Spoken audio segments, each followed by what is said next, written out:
Are you ready? I'm ready. JT ready? Yes. Hello to Hot Takes family. Happy holidays. I know this episode is coming out right around Christmas and Hanukkah just passed, and there's lots of other lovely holidays. Yes. Yes. Yes. So many happy holidays. So I hope everyone is having a really, really just magical holiday season. And it hasn't been chaotic like the stories we're going to cover today. Going to be a really fun, special episode. Teeing it up, we've got Justin here.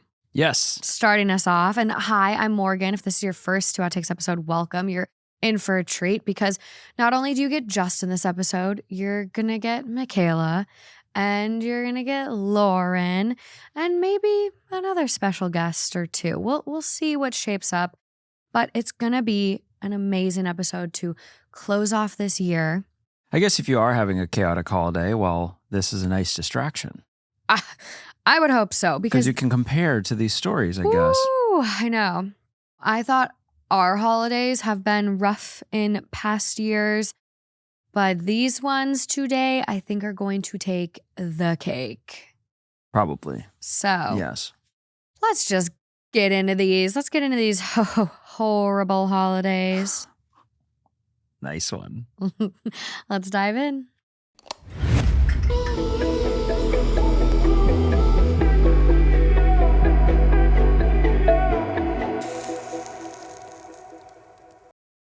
Okay, I do have a trigger warning. If you have anyone listening that, is really excited about their friend in the North Pole, Santa Claus, visiting this year, please skip ahead to the next story. I repeat, trigger warning for the big man up north, Santa Claus.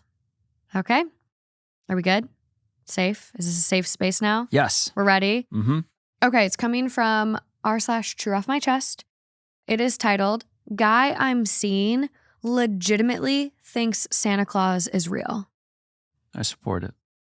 I think he actually believes Santa is a real person in some capacity and thinks he delivers presents to his family personally, ?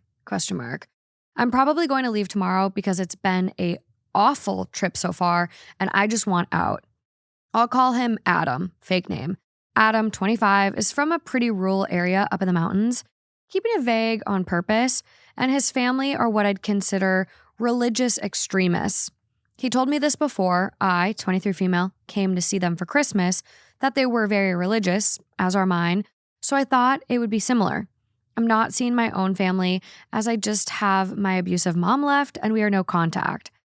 I've only been seeing him a couple of months, and his beliefs have only come up minimally, and Santa Claus was not a part of that, LOL. I don't even think we've mentioned it at all, despite walking around Walmart with Christmas decorations and holiday stuff on shelves, and him saying he wishes there was more Christian decor. Adam and his friend call Santa Saint Nick to start off with. He has a large family, and we had a lot of regular Christmas Eve activities all day, including cooking, breakfast, and dinner with his family, sitting around and playing with the children, going to a church event around lunchtime. When we went to church, his mom would shake her head disapprovingly at some references towards Santa Claus that the pastor made and would whisper to his younger brother and her nephew next to her. I didn't hear what she said. When we made dinner, she told me to fix a plate for Saint Nick, and I laughed and said, quote, "Cookies aren't enough?" And Adam shot me a horrified look. I felt the gaze of his mother, and she gave me a sort of fake smile and said, "No, hun, that's not a filling meal." So I loaded up about as much as I gave Adam and the men in his family and put it on a plate. His mom put tin foil over it and put it in the fridge in the garage. At some point, about 2/3 of his family left. The children went to bed after about an hour of it being dark. Adam's mom told them to go settle in a bed so Saint Nick can have his dinner and start to deliver presents. This gave me the implication that he would start his night here rather than just stop by and have cookies and leave. I'm not sure. His mom read a couple of passages out of the Bible about family as we sat around their wood-burning stove, and we discussed my family situation a bit. Adam's dad then told Adam and I, as well as his little sister, to go to the guest house to sleep. It was about 9 p.m. I changed in the bathroom and said my goodnight to them and was about to walk out the door with Adam when his mom snapped her fingers and said, quote, "Hun, you're forgetting the most important part of Christmas." Adam looked pale for a second before kind of nervously laughing and stepped back through the door holding my hand. We went out into the garage where he grabbed the plate. I said something like, quote, "She's really serious about Santa getting his food, huh?" Trying to lighten the mood. He squeezed my hand really hard and said, quote, "Yes, I'd say it's serious." We went back in to microwave the meal, and we awkwardly stood there in front of the microwave watching the plate turn around. I felt his parents' gaze on the back of my head. I said something again. I can't even remember. Kind of lighthearted about Santa having a full stomach if he eats like this at every house. Adam gripped my hand harder than he did before, and the first sign of affection he had given me in front of his parents all night, and said, quote, "His name is St. Nicholas, and he only eats his dinner here. Don't be disrespectful in our home." It sounds calm, all typed out like that, but the way he said it gave me chills. His parents didn't say anything, and I felt like I was going to cry. Haha. I left to walk in the backyard to the guest house, and his sister was waiting in this mostly empty living room area in there. She said she started the wood-burning stove there, and she showed me where to sleep, a twin bed next to her, and said Adam would be in the next room over with his younger brother. I just laid down, and I heard Adam come in maybe half an hour later and go straight to bed. I've just been laying here, unable to get to sleep because I'm so anxious, LOL. And I already hear movement in the main house at this point, and I don't know what to think. I thought after everyone had left, mostly small children, the Saint Nick talk would end. I think his family, or at least him and everyone younger, legitimately believes that this is a real person. His parents are really strict and live relatively off-grid and isolated. I barely have service here, so I'll see if this even posts because I can't even text my friends SOS right now. I feel like I'm in a horror movie where they believe Santa is like a distant uncle or something. Does anyone know of any traditions like this? They killed a pig sometime in the last week as well as a couple of chickens, and the whole family is coming back tomorrow, and maybe it'll be less weird with more people being here. A few of his cousins gave me a more modern vibe rather than the rest of his nuclear family, but I don't know. I might just head back and stay at my apartment a couple of hours away alone. I don't think I can continue seeing him. It's just been so weird. I'm like scared. I'm scared for her. It's giving a little bit Get Out vibes, but I'm the first guy that'll say I would love Santa to be real. I think that'd be awesome. Imagine if that were real. That'd be so cool. You know, I'd be so down with that. I'm like so into the foo-foo. Like, I think like, I don't know. I believe in fairies. But Why it's not kind of Santa? It's kind of sad to think it's not a reality. You know, it's like I like to think there's someone up at the North Pole and they're making all the gifts. Like I want to think that the movie Elf plays out in real life. Yeah. That just I don't know. There's something cozy and warm about that. But regardless, this is giving Get Out. This is giving Why Don't You Have Wi-Fi? And the squeezing the hand and just the fact that none of this behavior has happened until now. Like this is the night. It's like Jesus is coming. He's coming to our house to grace us and sit at the table and eat the food we prep for him. It's being mixed with religion very intensely, especially given the religious extremist comment at the top. Yeah. And so I'm seeing them sort of morphing them together, or if Saint Nick is like the saint that's coming down and doing this.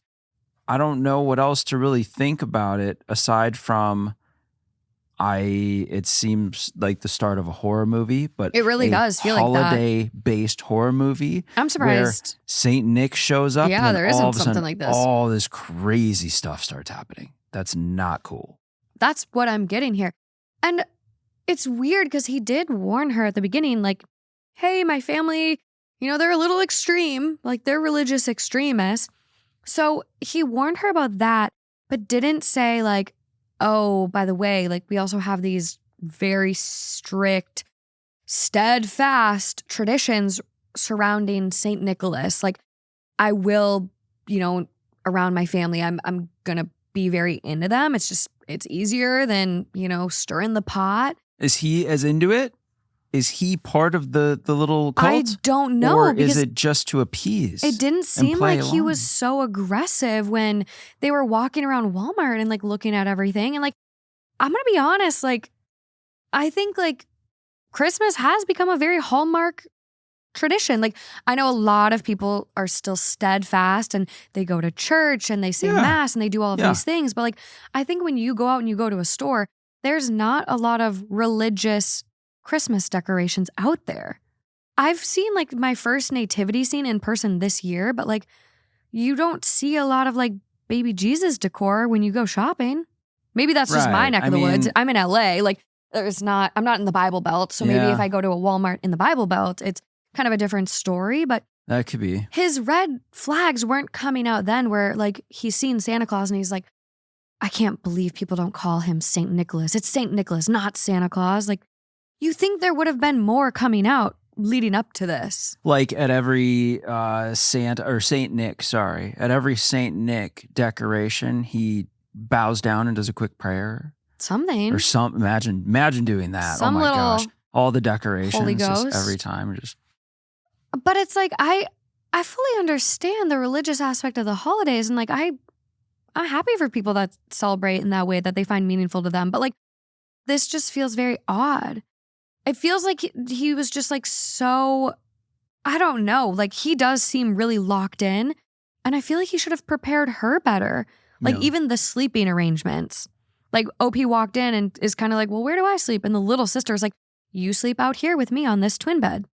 In that moment in the story, I thought she was going to walk back in, and I thought it was going to be the little sister lit the fire, and then she was draped in like cloaks, and then she was going to do this interesting spell or ritual with the pig. What's up with the killing of the pig?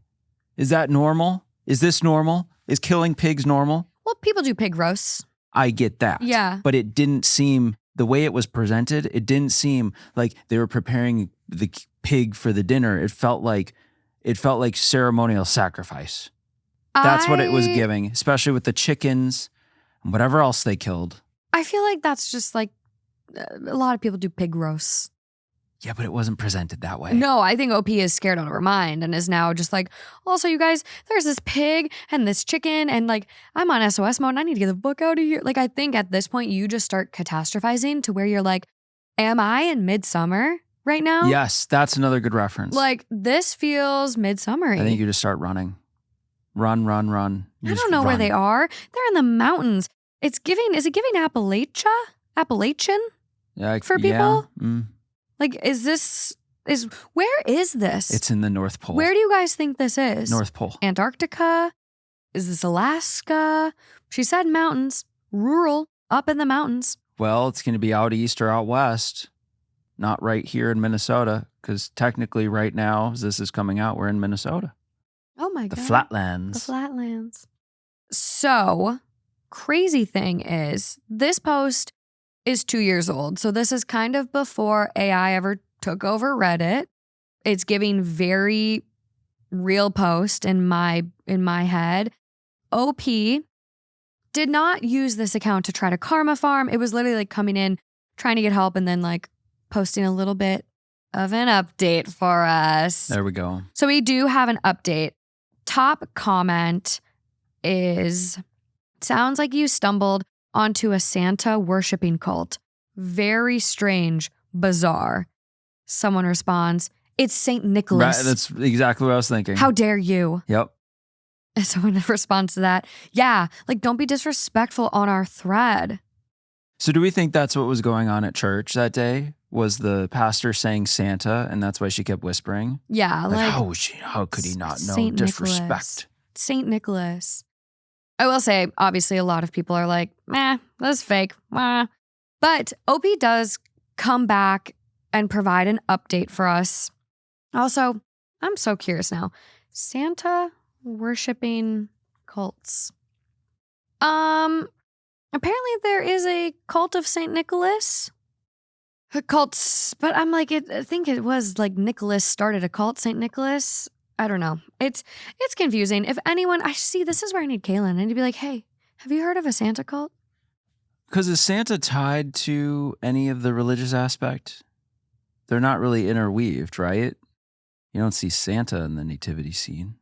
No, but like Saint Nicholas, I mean, honestly, his depictions do make him kind of look like a modern Santa. What year is that?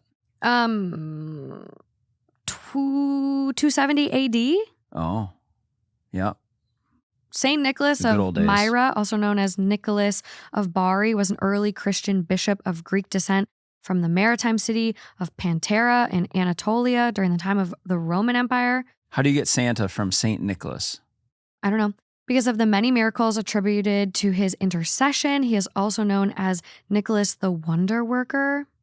He had extraordinary generosity, kindness, and secret gift giving, And he liked to make toys. particularly to the poor children, which made him the inspiration for Santa Claus or Sinterklaas.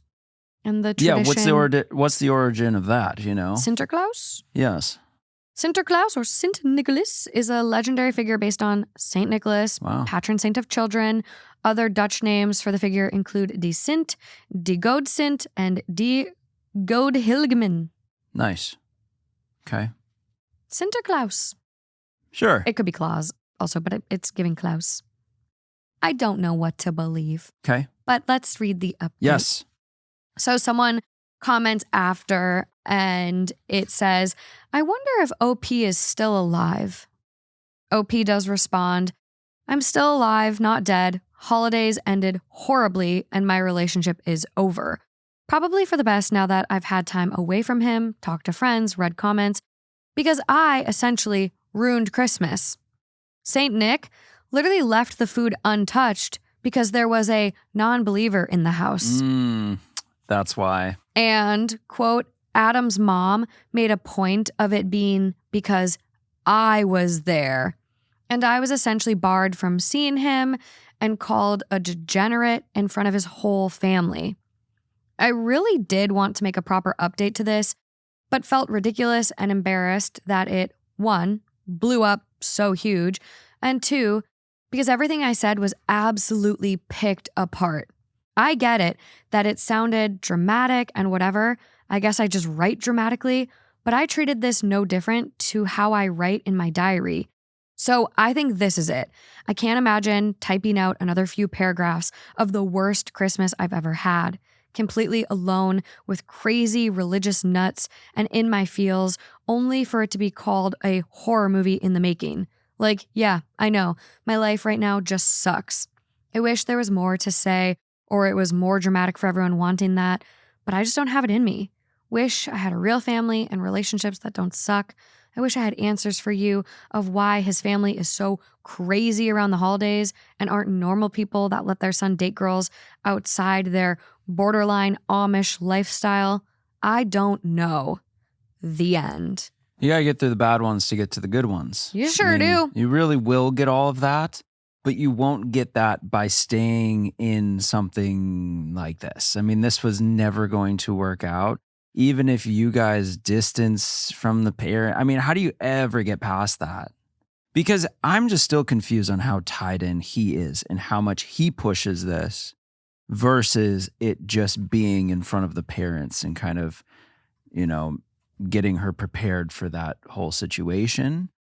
But other than that, I just look forward. I know it sucks. Like it's the worst feeling, especially around the holidays when everyone's together and this and that. But I know. the thing is, it's for you at the time of this update, it's a new year, a new start, really, in terms of relationships. And you can only go up from here when it's concerned with the holidays. You can only go up. I literally, like, your holidays can only get better after this. You can only go up. I know. I mean, this is 2 years old now. I hope OP is out there. And like, I honestly hope we get an update of like, I heard my story and I want to update you guys that like, Yeah. here's where I'm at now, blah, blah, blah, blah, blah. Like Had 2 great Christmases since I know. the holidays or whatever. I know. And it's kind of annoying like how many people did question this in the comments because like, I don't know why people are so skeptic when there's like a crazy unique experience because like, this is not that out there. Like, look at the cults that exist and what people get sucked into.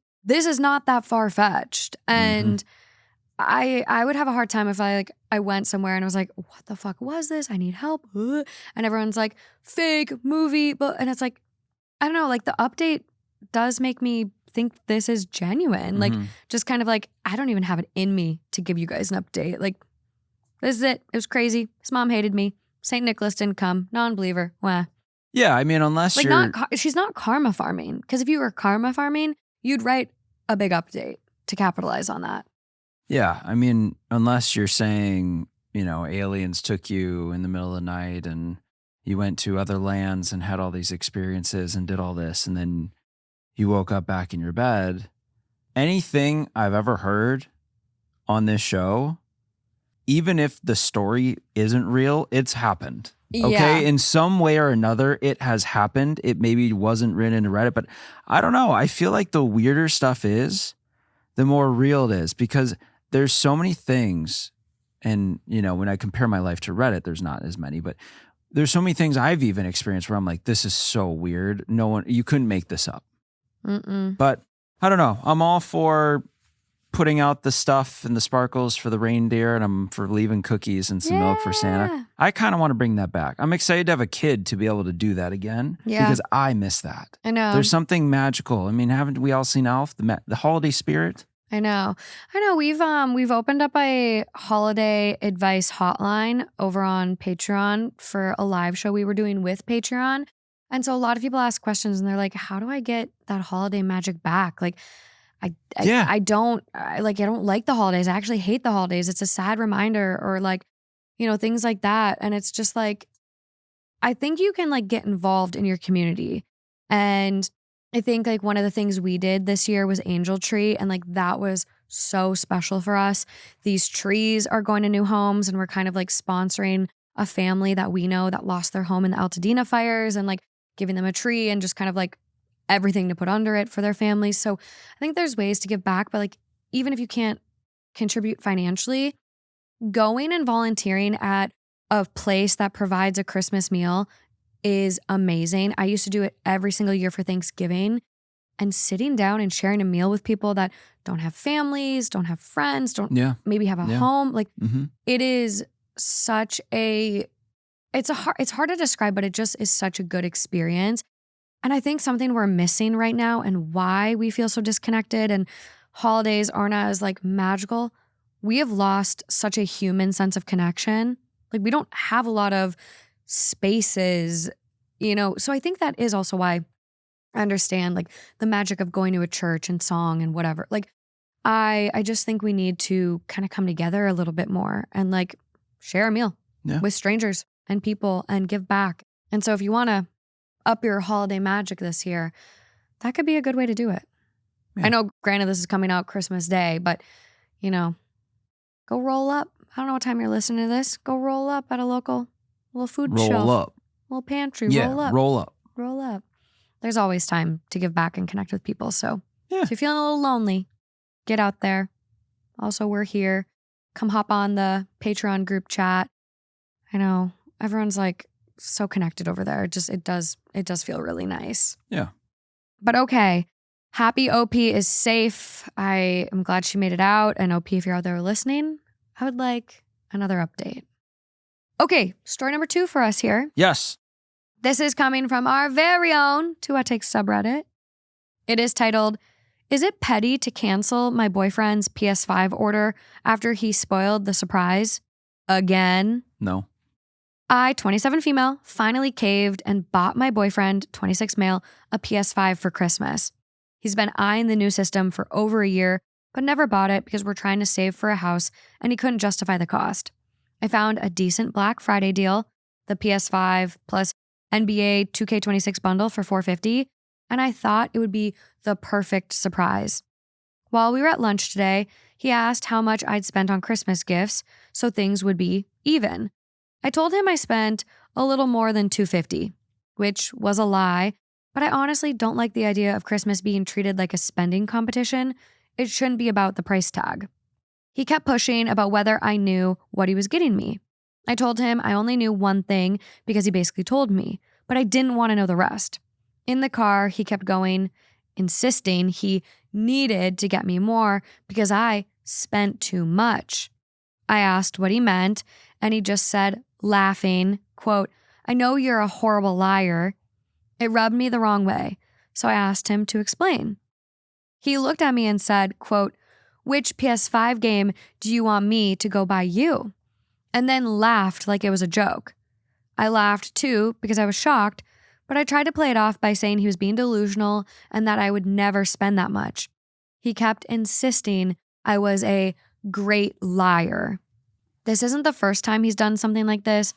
Last year, he ruined the surprise of an expensive pair of shoes I bought him.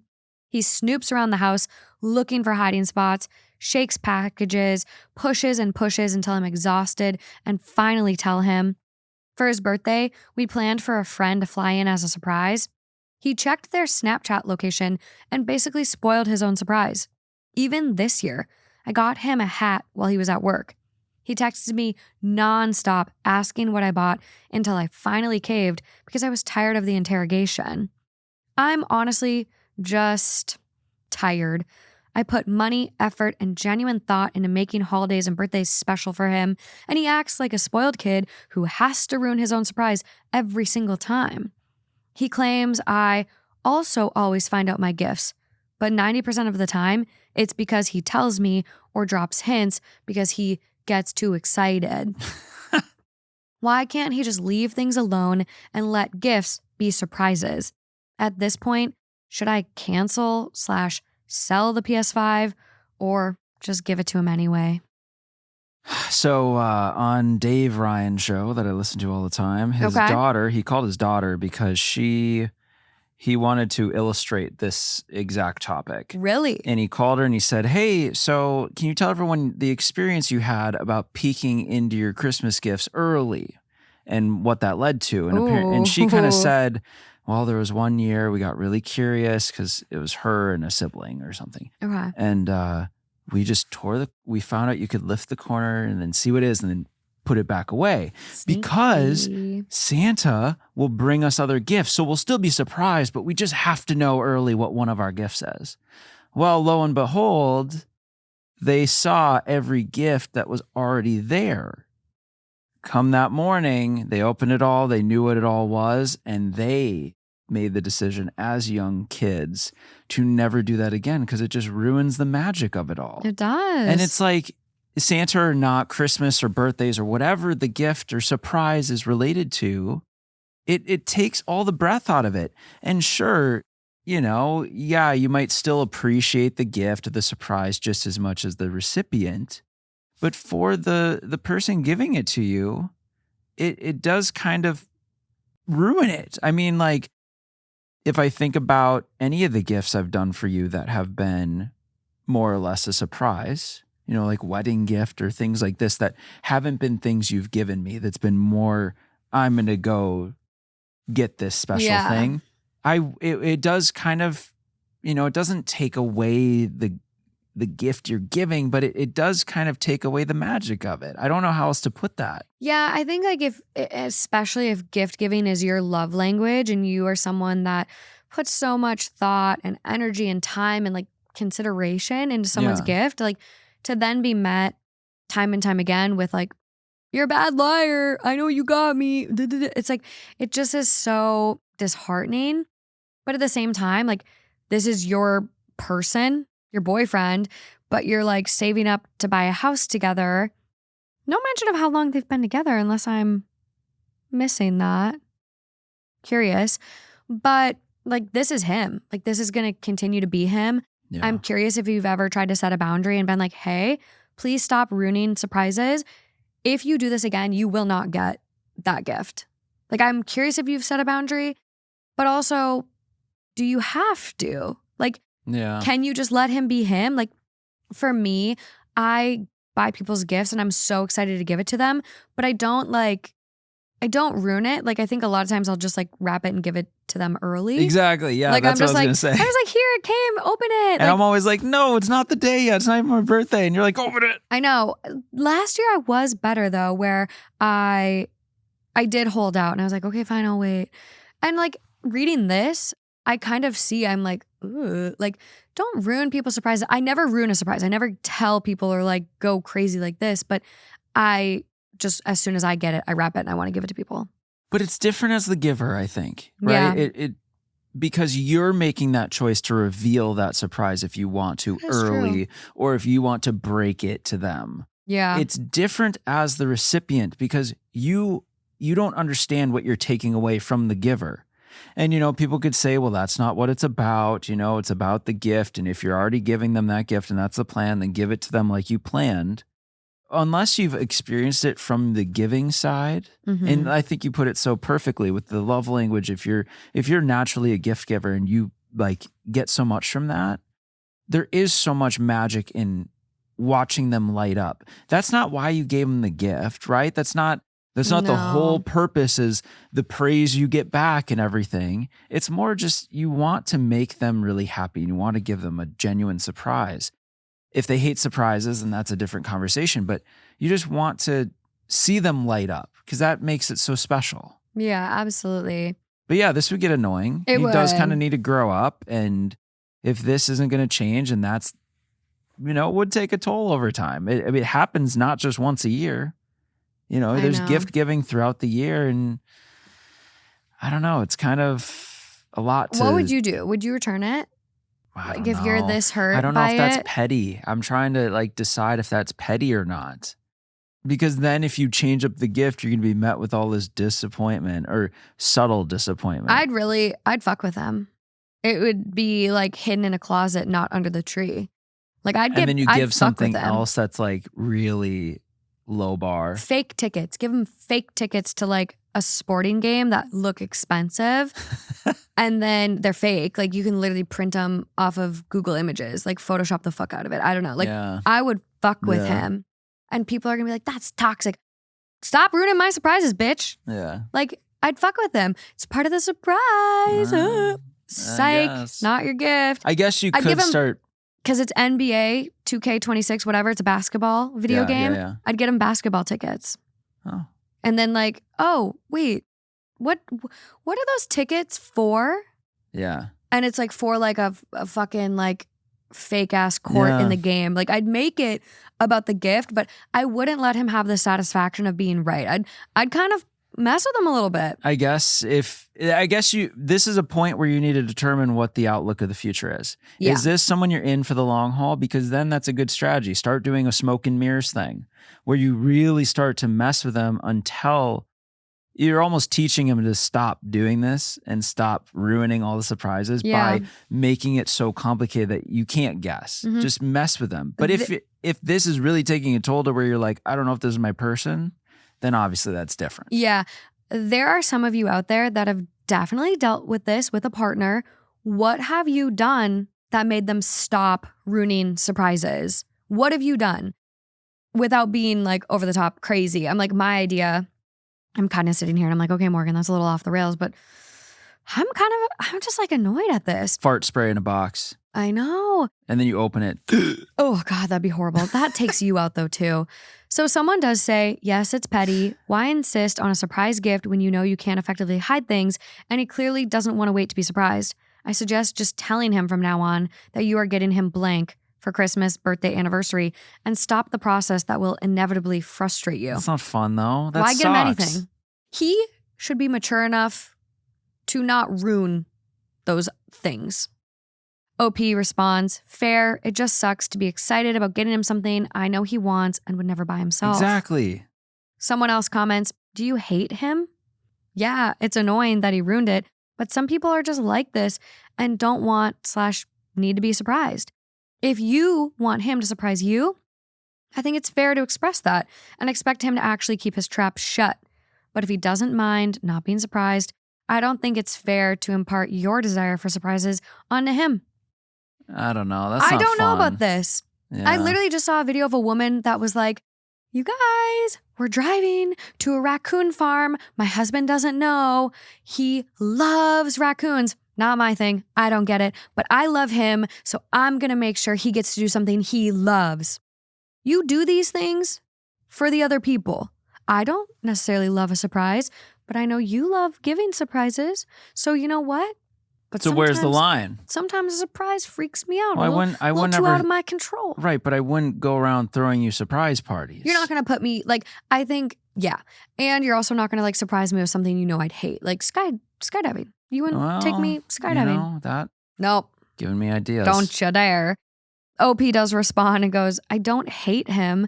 I just feel like it's so childish to purposefully ruin surprises just for the sake of being clever enough to figure it out. It just feels very Veruca Salt to me. I don't know. I'm with you. A lot of people question how he knows, like, send it to your mom's house, send it to a friend's house. And OP is like, I literally shipped it to my mom's house so we wouldn't find it. Someone else is like, is it possible he snoops on your phone? Which, I don't know. We do have an update. Okay. Wow, this blew up more than I expected. I read through the comments, and while some were helpful, a lot of people went straight to, he's stalking you and monitoring your devices. Wow. I want to clarify a few things. I talked to my boyfriend about everything. I told him I'm tired of putting so much energy into gifts just for the surprise to be ruined every time. I explained that it takes the fun out of it for me and makes the whole holiday feel like a chore instead of something sweet. He told me he does have his suspicions, but he genuinely didn't know what I bought. He doesn't have access to my emails, texts, bank accounts, browser history, anything like that, and he's not the type to even try. He's not sneaky or controlling. He's just goofy and playful and gets way too into figuring things out because he likes the thrill of a guessing game. He thought I liked that back and forth too because we usually end up laughing and telling each other our gifts anyways, especially when they're smaller or obvious. For the hat, he said he only put 2 and 2 together because he saw the store bag while we were on FaceTime when I was at the outlet mall. As for the PS5 comment, my mom had been talking nonstop about the PS5 being on sale for Black Friday, and he said he genuinely just took a random guess. He only doubled down because I reacted and pushed back, so he assumed he got lucky. So no, he's not spying on me. He just genuinely needs to chill with the gift guessing habit. I've decided I'm not returning the PS5. I'm still going to give it to him. I might get a little sneaky and not put it under the tree, or maybe give it to him later in the day at his mom's house, just for the extra surprise factor. Maybe I overreacted. Maybe I was just pissed in that moment, but the advice and funny comments helped me cool down and laugh about it. Thank you, everyone. Yeah, I don't think I was ever in the camp of return it, but I do like the smoke and mirrors. Like, let's start to really amp it up. You're never guessing this one. And then just throw his scent off the trail every time. I know. Because, obviously he's receptive and it's just kind of a miscommunication or just a different style of gift giving and receiving, but I would have fun with it. I would turn this into a game where it's like, keep guessing, buddy. Keep guessing. No, I actually think the idea of like basketball tickets or something that goes with it, where you're like, I don't know, like a controller or like, but then if you give a controller, then it's like, oh, I got the console. Like, you need to give something related, but like not, I think like an old-fashioned Game Boy. Dude, go find a vintage like Game Boy and a box and like a little NBA game. Be like, it's not a PS5, but I thought it'd be good still. Yeah. Literally, you can find those old gaming consoles and stuff at Goodwill. Yeah. Thrift store. Yeah. Salvation Army. I'm literally going to try to send OP a message and just be like, hey, I got ideas for you on how to smoke and mirrors them. But my Reddit is glitching and will not start a chat right now. So we're going to have to come back to that in a little bit. But that's all we got on this one. Okay, I have one last thing here. Okay. If this is coming out prior to your gift opening, everyone gets gifts from people where it's like, this is not really what I wanted, but you have to do that thing. Oh, yeah. Right? So everyone practice, okay? So you're opening something, you open it, and it's like super random. You're almost kind of trying to figre out what it is. And then someone's like, it's the blah, blah, blah. and you have to go, oh, yeah, yes. I love these. I actually, I had one of these a few years ago and lost it. So this is perfect. Thank you. Oh, this is awesome. This is great. And it's like, I don't know, the letter J, a wooden J to put on your mantle or something. And you just Yeah. have to amp it up. So everyone practice, because we all get put in that position. Unless you're one of those people that can't hide it.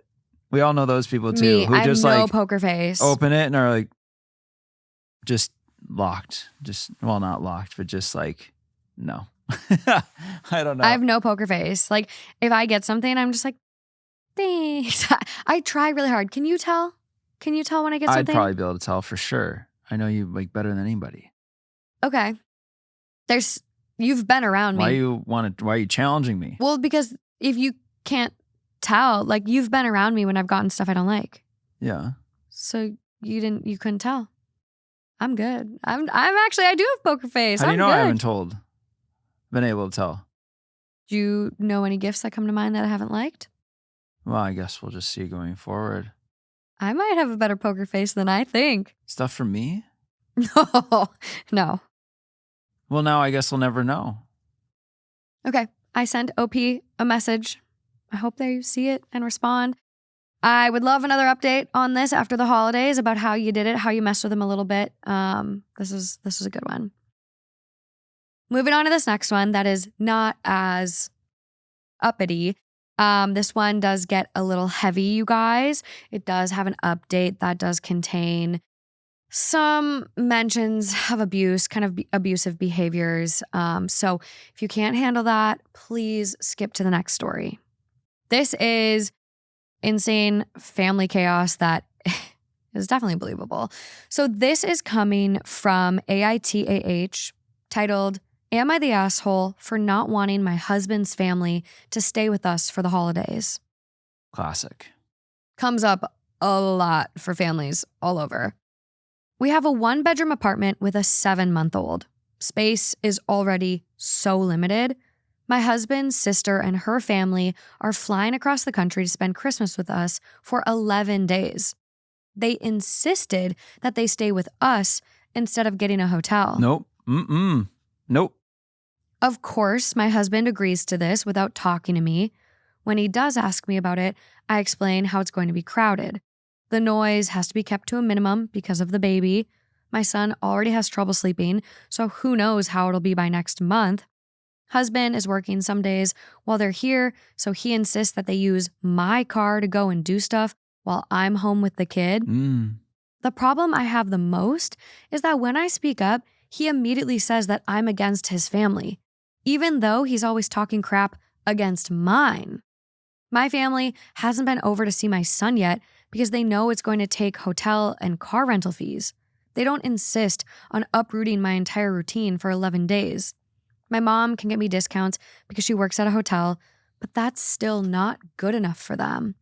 I just think it's rude to insist on sleeping on an air mattress that will take up half of our living room. My son will not have a safe place to play. I'll have to lock myself away to pump every 3 to 4 hours. Our routines will be shattered. I have a feeling their kid will be loud and wake the baby. Husband said, quote, "Don't get mad if sister's kid breaks things." He's 5. I'm going to be mad. I'm made to feel like I'm the asshole because I have an opinion. The more I think about it, the angrier I get. Am I the asshole? Yes, clearly. I mean, come on. I can't even believe like people get pushed to the point where they even have to ask that question. Because you know why. I mean, look at this asshole. I know, but oh my, it's just, I've outgrown the I'm coming to town, I'm going to sleep on the air mattress thing. Listen, I will sell my car and get a different car if it means I can stay places more comfortably, if it's necessary. Like that's a big one for me, especially when you know you're putting someone out in a way, especially with a new mom, 7 months, 8 months by that time postpartum. With a baby. There's not any single piece of this that makes any sense. And I would be so uncomfortable going to someone's place and putting them in a position to do that. even if they were begging me to stay there, it's just easier and nicer to not sleep on a air mattress in someone's living room. If they have an extra bedroom and bathroom where you don't get in their way, I would stay and I'd be out in the mornings. I would go other places unless we were doing something together. I'm one where I'm like, okay, I'll stay, but I'm going to be out. I'll be out of your way. Yeah. This feels like it's so intrusive. You're not even in the way. It's something beyond that. You're just blocking I don't even know what to consider it. You don't have your space anymore. Your space is taken over. How are they sleeping 2 grown adults and a 5-year-old on a blow-up mattress in the living room? There's big Where are they ones, Bob. changing? How's everyone showering? Oh, and by the way, wife, my sister's going to take your car. Your car. Fuck no. Your sister can drive your car. She can drop your ass off at work and she can drive your car around while you're at work and then she can pick you up. Like, why is your family coming to stay with us for 11 days? Yeah, no kidding. Inconveniencing me in the biggest, most harmful ways. I'm getting such red flags from this dude. The fact her family hasn't been able to visit. I get like finances are really tough for a lot of people. And so I understand why her family can't visit. But like a husband should be like sending mom and baby to go visit her family then. Like his family, there's no mention of money being an issue. And they can afford flights, at least for 3 of them, to fly across the country. So there's some money there.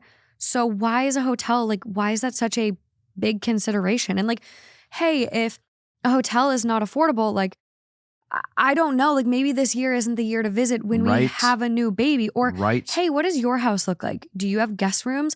Maybe we should actually fly across the country to you guys.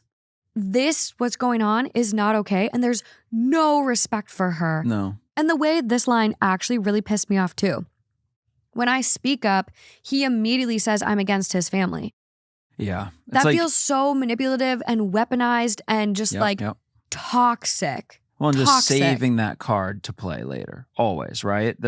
We've talked about something similar recently where people will not say anything in the moment when they're really upset, and then they'll just take it. All right, I'm going to put that in my pocket for later. And then the second you say something that's actually wrong, that should be addressed, they're like, yep, remember this? Hey, remember this problem I had? Mm-hmm. Yep, I didn't say anything, but now that you bring this up, I'm going to bring it up. It's like, okay, that is just so beyond functional. There's no communication. No. There's no teamwork. There's no being a partner in any of this. Just considering all of the factors with the newborn, can you call him a newborn still?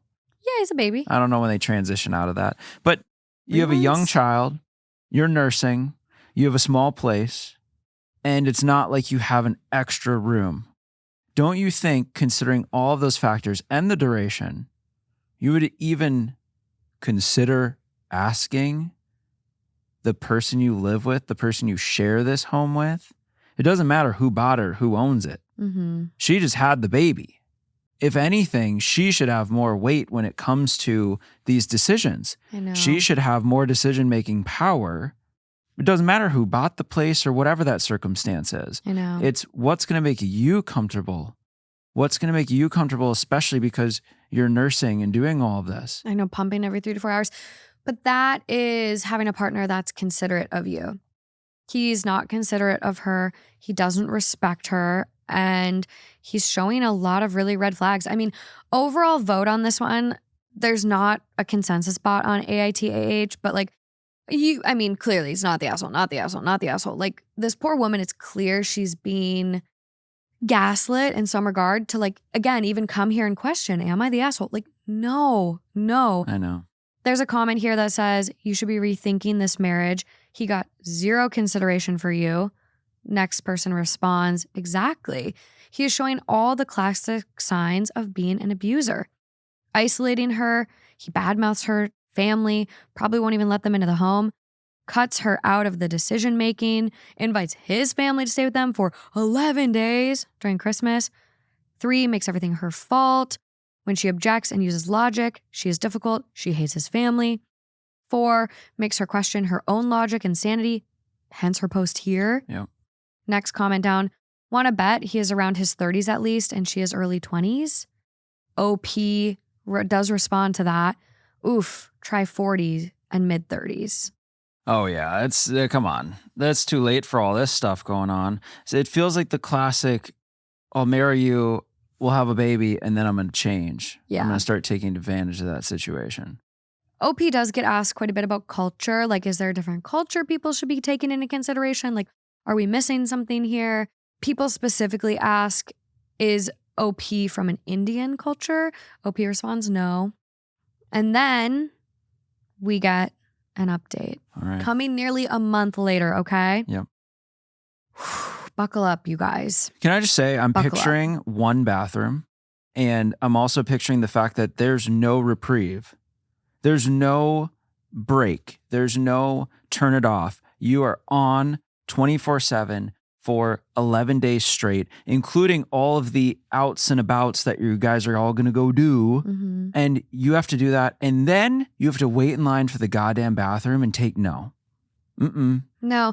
Even when my friends come to town, and like maybe this is a sign of me getting old or just like my social battery getting depleted. I literally want my friends to like come to town and like, let's make plans. Like, you come for a weekend, right? And let's do dinner and let's do an activity Saturday. But like, also, can you plan stuff that like doesn't involve me so I can go home and like recharge or take a nap? Like, I love when people come out with like friends or another partner, like their partner. So then it's like, okay, well, let's hang out, let's go to dinner, let's go to a game. But then like, you guys can go adventure and do stuff too. That's right. Well, and it's like you can crash, right? Yeah, of course. You can crash. That's why use me as a hotel. That's why we have a room, but don't feel obligated. No, we don't have to hang out 24/7. Yeah. I love you so much. I want to see you, but like, you feel free to like adventure on your own. Yeah. Like, yeah, but I don't know. Is that just me? Am I an asshole? I don't know. No. Okay, update. Trigger warning on this update, you guys. It does start to get pretty abusive. It could be very triggering for people dealing with, verbal abuse and things like that. So just a little trigger warning here. Please just skip ahead to the next story. Where to even begin unwrapping this shithole? I had brought up the issue with his family staying a couple of times after my post.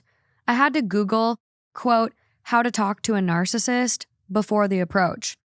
I said how it would affect the baby and I, and how it would affect his family with me having to get up in the middle of the night, and how my son needs space for his playpen.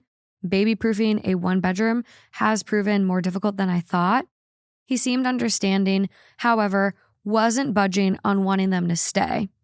I just got the old, we'll keep analyzing it. Since I can cancel my hotel reservation a day before check-in, I went ahead and booked 10 nights just to lock in a cheap rate. I felt more secure having a backup plan in case shit hit the fan at my house. On our way to Thanksgiving, my son kept getting blasted by sunlight while driving. I have tried the usual sunshades on the windows. A few days ago, I got these curtains for the side windows. They hang on with magnets, so I grabbed them from my car and hung them in my husband's car, as he was the one driving us 3 hours away to his family gathering. He kept saying the blinds were blocking his blind spots, so I tied them open so he could see, but my son could also keep some shade. After it still was a problem, my husband asked for them to be removed and proceeded to tell me how I need to, quote, ask him before I just go and do stuff. You want your baby to get fucking sunburned from a car ride? Like, doesn't sound like a two-way street. You need to ask before you do stuff. Like, put up a window shade so our baby is like, invite your family to stay with us for 11 fucking days. That is when I lost my shit. I brought up the visit and how he never discussed it with me prior to telling his sister that they could stay. Of course, this causes him to blow up, saying that he doesn't need my permission as it is, quote, his house. Thought that was coming. Over and over, I'm told to, quote, shut the fuck up and man up. Wow. Quote, if this was your family, ... Quote, I don't want to be with a bitch cunt wife. Let me out of that fucking car right now. Like, at that point, ugh! Can you imagine? I just honestly can't even imagine someone saying this to another person. I just can't. I can't even fathom it. I want to shove a bar of soap in his mouth. Bitch, cunt, wife. YouTube's going to demonetize me for saying those words in a row. Like, Yeah, especially twice. I remain calm and reiterate that it's my home too, and it's about respect that he talks to me first. It's not about control. It's about respect. Respect for my son and our routines, comfort and safety. He then goes on to say how I don't respect him, and I just, quote, turned this around and made it about you. Quote, holidays are classically stressful. Look at Home Alone, where they have that huge house and it's chaos. Okay, but this isn't a movie. It's real life. If we had a guest room, I would still be annoyed, but I would be more comfortable manning up and letting them stay, as they wouldn't obscure my routines. So I ruined Thanksgiving. Husband stayed at work until he had to come home just to sleep. Didn't see his son for almost 3 days. I had to text him first, quote, come and have an adult conversation with me. You haven't seen your son in 3 days. To which I get, but I'm working. No shit. I meant after. And, quote, no one wants me around anyways. I'm only good for food and money. Good Lord, I didn't respond to this. Needless to say, he came home and spent time with his son. We had an adult conversation. His family staying is not changing. He said he already told them yes and doesn't want to now tell them to get a hotel. That doesn't matter. Quote, a hotel is way too expensive, even at this discount you're talking about.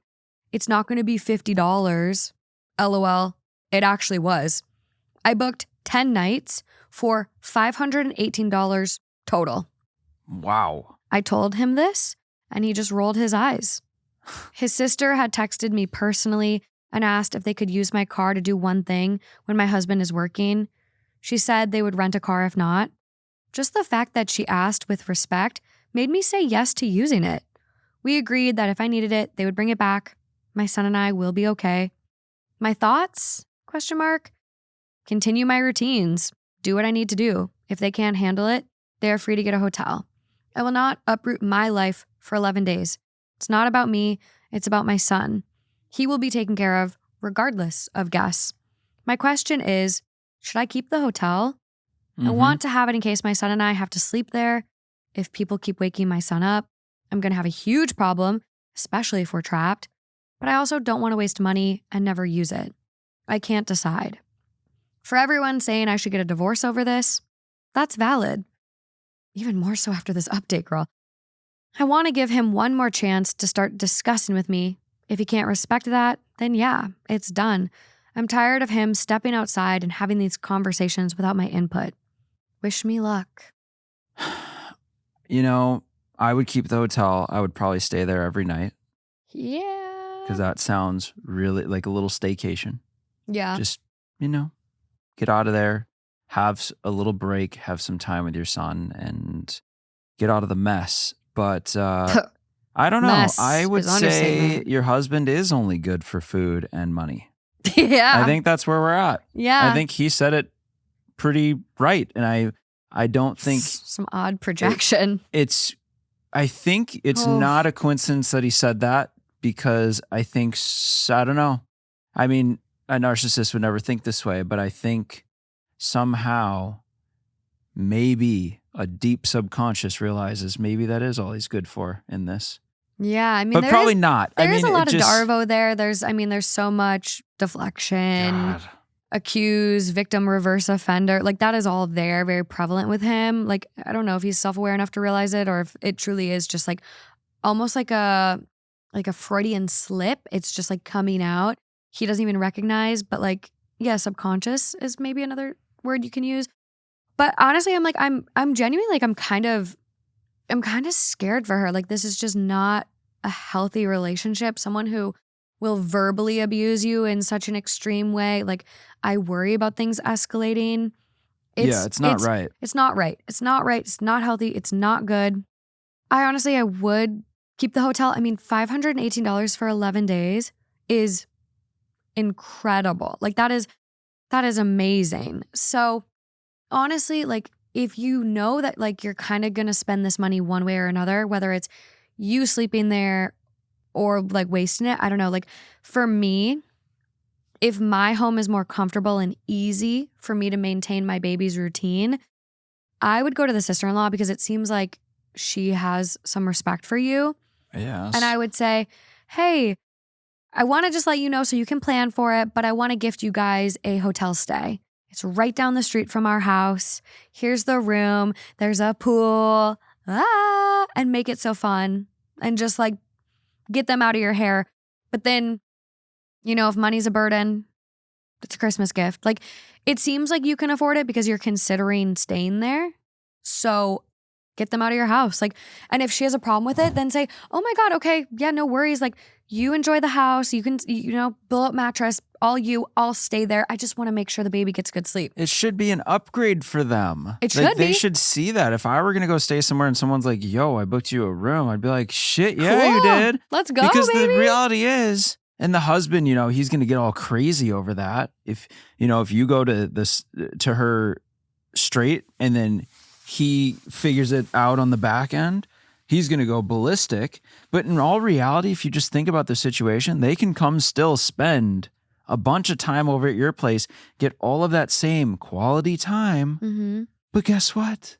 They can go to their happy little hotel. Yeah. And you guys can have at least you can have your happy little home. I don't know what his situation is, but fucking screwed. that's the second you said that, I'm just instantly worried because the verbal abuse now, it just feels like if you trigger the wrong way, you just don't know what you're going to get. And I think that's the scariest thing that can happen is when all of a sudden the person you're married to, the person you have a kid with, you look across at them and you literally feel like you don't know them. And they're unpredictable. And there's things that you start to not trust. And that is just a bad sign. That's when it kind of starts to, if you start to feel that way in your relationship of any sort, doesn't even have to be a romantic relationship. That's when you got to really start evaluating like an exit plan or a worst case scenario. You honestly start to have a go bag. I know. And that when you start to think that way, you're not in a team dynamic. You're not like happily together. No, and I think his behavior just is indicative of why he's 40 having his first kid. Like, and I know people are now choosing to have kids later, but like, I don't know. I'm getting obviously some glaring issues. A lot of people are worried about her in the comments. A lot of people are like, don't prepare for guests, don't buy groceries, don't cook, take your son and go stay at the hotel or with family or friends. Yeah. Let your husband host his family without you. Honey, you need to take the baby in the car and go stay at the hotel for the duration of the stay. Let him host. Stay away from that chaos. A lot of people are like, one thing I don't think I've read is that the stress OP is going through will definitely affect her milk supply, which will in turn affect the baby. And like, stress can decrease milk supply. Cortisol can actually be in your breast milk. And if you have extremely high levels of cortisol in that stress hormone, your baby can actually become even fussier. They get stressed? You can pass stress? The cortisol, yeah. The stress hormone can be in your breast milk. Usually, like if you're just low stress, like it's such a small amount, but like if you're in a high stress situation, so it's like all around, this is just setting her up for failure. Like if this were me, I honestly would like reach out to my family and be like, you guys, I'm really struggling. Like, can I come visit for the holidays? And like, I know she's clearly not ready for divorce, even after that car conversation and the horrible things he said to her. And if she's not ready, she's not ready. But I hope she gets there because this is just not okay. It's getting dark. Not okay. Okay, Justin, you're off. Bye. Next co-host coming in. Okay. Poof, little, reindeer magic. Poof, bye. Poof, bye. Bye. Welcome back to the holiday stories. Yeah. Do you know any holiday jingles? Yes. Have you been practicing for your caroling? Caroling isn't happening. I know. It's sad. It's really, if any Why of why would you do that to the people? I don't know. If any of you are successfully caroling this year, please let me know. How, where, when can she sign up? Yes, because the one thing we thought of is you can probably do it at like a nursing home. Yeah. Or like, where is it, retirement home? I don't know. Either way. You can probably go there to do it. We briefly said maybe we go to the Grove. That's crazy. The Grove is crazy. I was not on board with the Grove. The Grove that's No. Then we I thought like- live streaming, but I don't know. Oh, live stream's a good idea. Yeah, It's never too late. It's only the 15th right now. that's true. So you could still carol. Yeah, get people into the spirit, you know? Yeah. I'd love it if carolers came to my door. Would you? Yeah. I don't know if they, I mean, you do live in a cute neighborhood. I could see them there. But it's like, caroling does feel like a cold weather place thing too. Feels I like don't a know why. lost art, if you ask me. It is a lost art. Sign the petition, bring back caroling. Bring back caroling. What are we doing? Something probably not as bad as what you're gonna read for me. No. Yeah, there's some bad ones. Let's go. Let's get into it. Let's rapid fire these bad bitches. These motherfuckers. I don't know, dude. I'm in such a weird headspace today. Once your vibe is thrown off by something, it is difficult to like get your vibe back on track. I don't know how to recover a vibe once it goes flat, stale. I think when we get Raising Cane's, it'll recover your vibe. I have to go to the post office though. I'm like, just like, God, everything is, So let's get into this first one. Okay. This one's coming from Am I the Jerk? It's titled, Am I the asshole for calling out my neighbor at our Christmas party after she kept hitting on my son? Ugh. Need the ages. Michaela, you're not gonna like the ages. Oh, that's what I was worried about. We hosted a Christmas party at our house for neighbors and some family friends. My 19-year-old son was home from college for break. One of our neighbors, who's probably in her mid-40s, started getting really drunk and weird with him. Started off with compliments about how grown up he looks. Then she's touching his arm, asking if he has a girlfriend, saying stuff like, quote, if I was 20 years younger, Oh, God. while laughing. My son looked so uncomfortable, but he's being polite because it's our house and our party. He kept trying to move away from her, but she would follow him around. I pulled her aside and said that she needs to stop, that she's making my son uncomfortable. She acted like I was crazy and she was just being nice. 10 minutes later, she's back at it. Cornered him by the Christmas tree, asking him to help her hang ornaments on a high branch, making comments about his height and build, asking if he works out. I went over and said loud enough for people nearby to hear, quote, he's 19, you're in your 40s, stop hitting on my son at Christmas. Get her ass. She got upset and left crying. Her husband looked mortified and apologized before following her out. I said if a 40-year-old man was doing this to someone's 19-year-old daughter, they would be horrified. Why is this different? Am I the asshole? Well, it's not. It's not any different. Yeah. It's disgusting either way. No, and also, she already got the warning. She already got the even if she didn't have that intent initially, it's like, well, you've been told you're making him uncomfortable. He's been visibly trying to get away from you, and now you are still doing it. So there is no excuse. Leave him alone. Yeah. You're not even single. You're married. Yeah, no, when I heard the little bit about the husband at the end, I was very surprised. I was shocked. I was like, wait, and her husband is there? And the husband apologized, which is interesting. So he probably also was like, that's kind of weird. Probably really embarrassed. And like really how embarrassed. long has this neighbor known him? He's 19 now. Ew. Probably a while because she even said, like, you look so grown up now. Yeah. Which, if that was the only comment, that is like a common thing to say to like A kid. kid that you've like known for a long time. Yeah. Like relatives. Oh my God, you look so grown up. But clearly, like with that sandwiched with all of these other comments, it's like, no, this isn't appropriate. Really bad. Touching his arm. Do you have a girlfriend?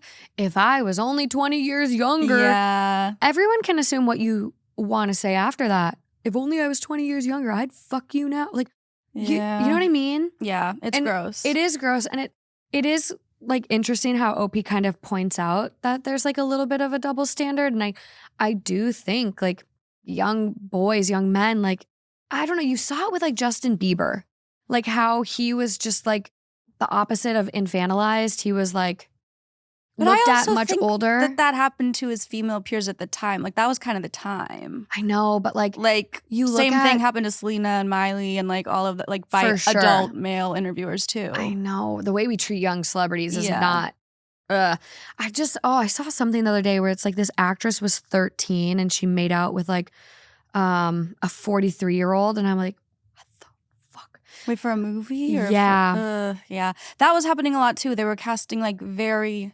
young girls to play like love interests. And it wasn't in the script either. Wait, it wasn't in the script? Mm-mm. So it was, I don't know if she might not have been 13. I'm trying to find the age, but it was Bill Murray. He gave Scarlett Johansson a kiss and it wasn't in the script. And he just like kissed her. And Scarlett was really young. I gotta fact check myself. I think she was 16, but Bill Murray at the time was 52. Ew. Leave her alone. Get away from her. Get away from her. Really just icky. But yeah, no matter who it's happening to though, like someone in their 40s and someone who is a teenager, that should not be happening. gross. Especially if you've known them for a long time. And then to just like corner him and like and he doesn't want to cause a scene because it's his parents' house, and this He's is just like being polite. also don't want to embarrass anybody, but it's like, okay, you've had your warnings, like stop now. Stop. Yeah. Like you're being weird. Top comment, not the asshole. True, if you reverse the genders, most parents would be upset. Mm-hmm. I don't even know why she's questioning it. Like, it's weird. It's weird. Yeah, I think holiday parties, I wish I'd grown up in one place and that was a place I went back to and that I could people watch with the types of interactions from like all of these randoms that you wouldn't necessarily probably friend Yeah. like by choice, but because you're in close proximity like this, you just like have to kind of socialize with a lot of different people. For sure. But I'm never at like a holiday party with this type of group of people, and I kind of wish I could Relive that experience. Yeah. Seems interesting. It's just awkward. Yeah. It's not that fun. I think a lot of people probably doing that right now. Yeah. No, I went to like a holiday party the other night and like love the host, but like don't really know everyone else. And me and Justin just sat in the corner by the food table and just snacked. Yeah. And we're just like, okay, how long do you have to like stay and Show face. And Yeah. have we, we've kind of talked, like, have we said enough? Mm-hmm. Yeah. This one's probably pretty clear cut in the comments. Yeah. Comments are like, be proud of yourself. Love what you did. Don't ever feel ashamed or guilty for sticking up for your son. There's a time to be nice, which should be most of the time, but there's also a time to be direct and maybe not so nice. This was a perfect example. Mm-hmm. One warning, then here comes Mama Bear. Loved it. And I bet many of the people attending did too. Oh, they Yeah. definitely did, because who doesn't want a little tea? Yeah. Who doesn't want a little holiday drama? Also, I feel like a lot of people probably noticed. Like this seems to have not been very subtle. So I'm sure everyone was like, well, yeah, that's what you get. I hope the neighbor wakes up in the morning and apologizes too. Yeah, I would hope so. Ugh. Okay, move on to this next one. Okay. I haven't read this one, but based on the title, I feel like it's going to be good. Okay. I don't know. I'm sorry in advance if it sucks. I don't know. It's a day old at the time that I found it, coming from AITAH. I don't want to refresh yet in case it's gone. And it's titled, Am I the asshole for canceling Christmas after my brother-in-law threw a fit over me inviting ex-sister-in-law to Thanksgiving and Christmas? Wait, this is the plot of a Hallmark movie that's out right now. Is it really? Have you? Yes. Yeah, with I don't remember. Yeah. Okay, let's get into this. I, 38 female, married to my 44 male husband for 15 years. My husband is one of 6 sons. His mother passed a few years after the youngest was born, and his father passed about 9 years ago. Husband is the second. There's the oldest brother-in-law, 47, with sister-in-law and 2 kids. Hubby and I, 3 kids, currently pregnant with our 4th. Brother-in-law, who's number 3, 42, widowed with 1 kid. Brother-in-law, 4, 39 with girlfriend. Brother-in-law, 5, 37, ex-sister-in-law with 2 kids. And a single brother-in-law, number 6, 34. Okay. That's what P says. I retained all that. P-H-E-W. Hubs and I are very well off. We both have very lucrative jobs and have made investments that has allowed us to have a very comfortable life. We have a big old house, and we are often the family that hosts the holidays. We absolutely love it. We spend all week cleaning, prepping for the family to arrive, and they typically stay with us Tuesday through Saturday for Thanksgiving, and then come back the 21st through the 26th for Christmas. Now, brother-in-law, 37, has been separated, soon divorcing ex-sister-in-law for 4.5 years. The past few years since brother-in-law, 39, has separated from ex-sister-in-law, he has brought numerous girlfriends to these holidays. Ex-sister-in-law has sometimes come, and they are pretty cordial. However, recently, this past Thanksgiving, my brother-in-law, 37, has been expressing that he doesn't want to see her, nor does he feel like he should be accosted by his ex-wife at the holidays. He's saying that regardless if he has kids or not, he should be able to come, and she shouldn't be able to come anymore. Why the sudden shift or change, you might wonder? Well, this year, ex-sister-in-law has a serious boyfriend who came with his daughter. I should note, we welcome and open our home to all of our family's significant others. The kids and cousins have all met this daughter because we tend to see ex-sister-in-law a lot outside of the holidays, as we do a lot of cousin hangs, and she's the one who always brings the kids. I am not too keen on brother-in-law. To me, he's a scumbag, but everyone tolerates him because he's family. Whatever. In this instance, I stood firm and said that ex-sister-in-law is always welcome at our house. Another reason that I especially need ex-sister-in-law is that no one else at these holidays can cook. During the holidays, it's basically me and ex-sister-in-law and my mom. She's my sous chef. We cook and plan the meals together for 20 plus people, as well as desserts and activities. Other and sister-in-law who cannot cook, but we love her, and she usually hangs out in the kitchen chopping up veggies or pouring wine, which is cool because company counts when you're cooking. So I said, I think it's absurd that you want me to host the holidays by myself and cater to everyone because you feel that ex-sister-in-law shouldn't be there because now she has a new plan. And as I mentioned, I'm pregnant. Just found out a few weeks before Thanksgiving, so I needed the help. I told him to fuck off. Thanksgiving comes and goes, and brother-in-law is a sour asshat the whole time, but everyone had a really good time. Now Christmas is coming up, and the same issue is happening. Brother-in-laws are divided. Hubs, brother-in-law 47, and brother-in-law 42 are on my/the ex-sister-in-law side. And the others are saying that I should stop inviting ex-sister-in-law because she is no longer family. I'm like, what the fuck? That is so friggin' cruel. Also, she's my friend, and y'all are out of your damn mind if you feel like I'm going to shoulder the holidays by myself, especially because none of the brother-in-laws actually help. We don't expect/want anyone to contribute, especially if they can't cook, but that doesn't change the physical toll that it takes to make all this stuff happen. My husband, love him, said that this is too much stress for me and we should just cancel and do something else. So we immediately booked a vacation. Hey! I then sent a message in the family group chat and notified everyone that we will not be doing Christmas this year and we will mail all the kids their gifts. Wow. Now, everyone is up in arms, saying that I shouldn't cancel and that not having one person there isn't enough to not do the holidays, blah, blah, blah. My husband kind of chewed them out, saying that ex-sister-in-law is not some stranger or random person. She's been a part of the family for 20 years. Oh my God. Her and brother-in-law 37 started dating in high school. He also said that they don't get to take all the benefits of the holidays, not help, and then demand that I do things alone because brother-in-law 37 is in his feelings that she moved on.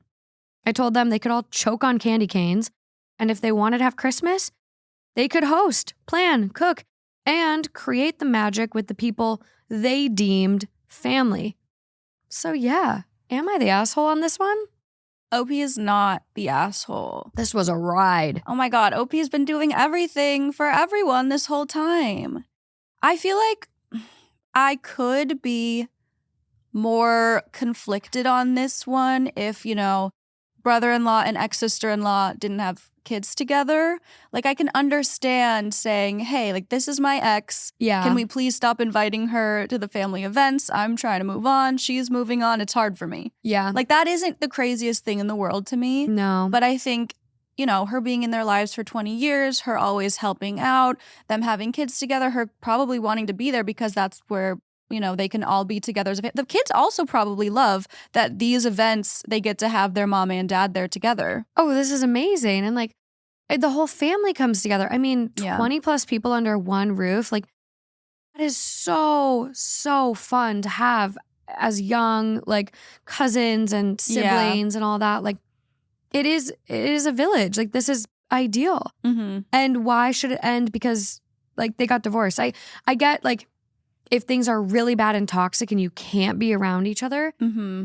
But like again, like as you said, like she was a part of everyone's life for 20 years. Yeah, and it sounds like they have been cohabitating at these events and he has been fine with it and he's brought girlfriends, but now it's just this year because she has a boyfriend. That. Now there's a problem. Yeah. But yeah. What's good for the goose should be good for the gander. Yeah. Same thing. You've been bringing girlfriends all these years.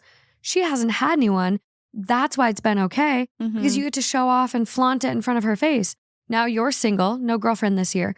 She's got someone she cares about, genuinely. Yeah. And now you're going to pout and cry and whine.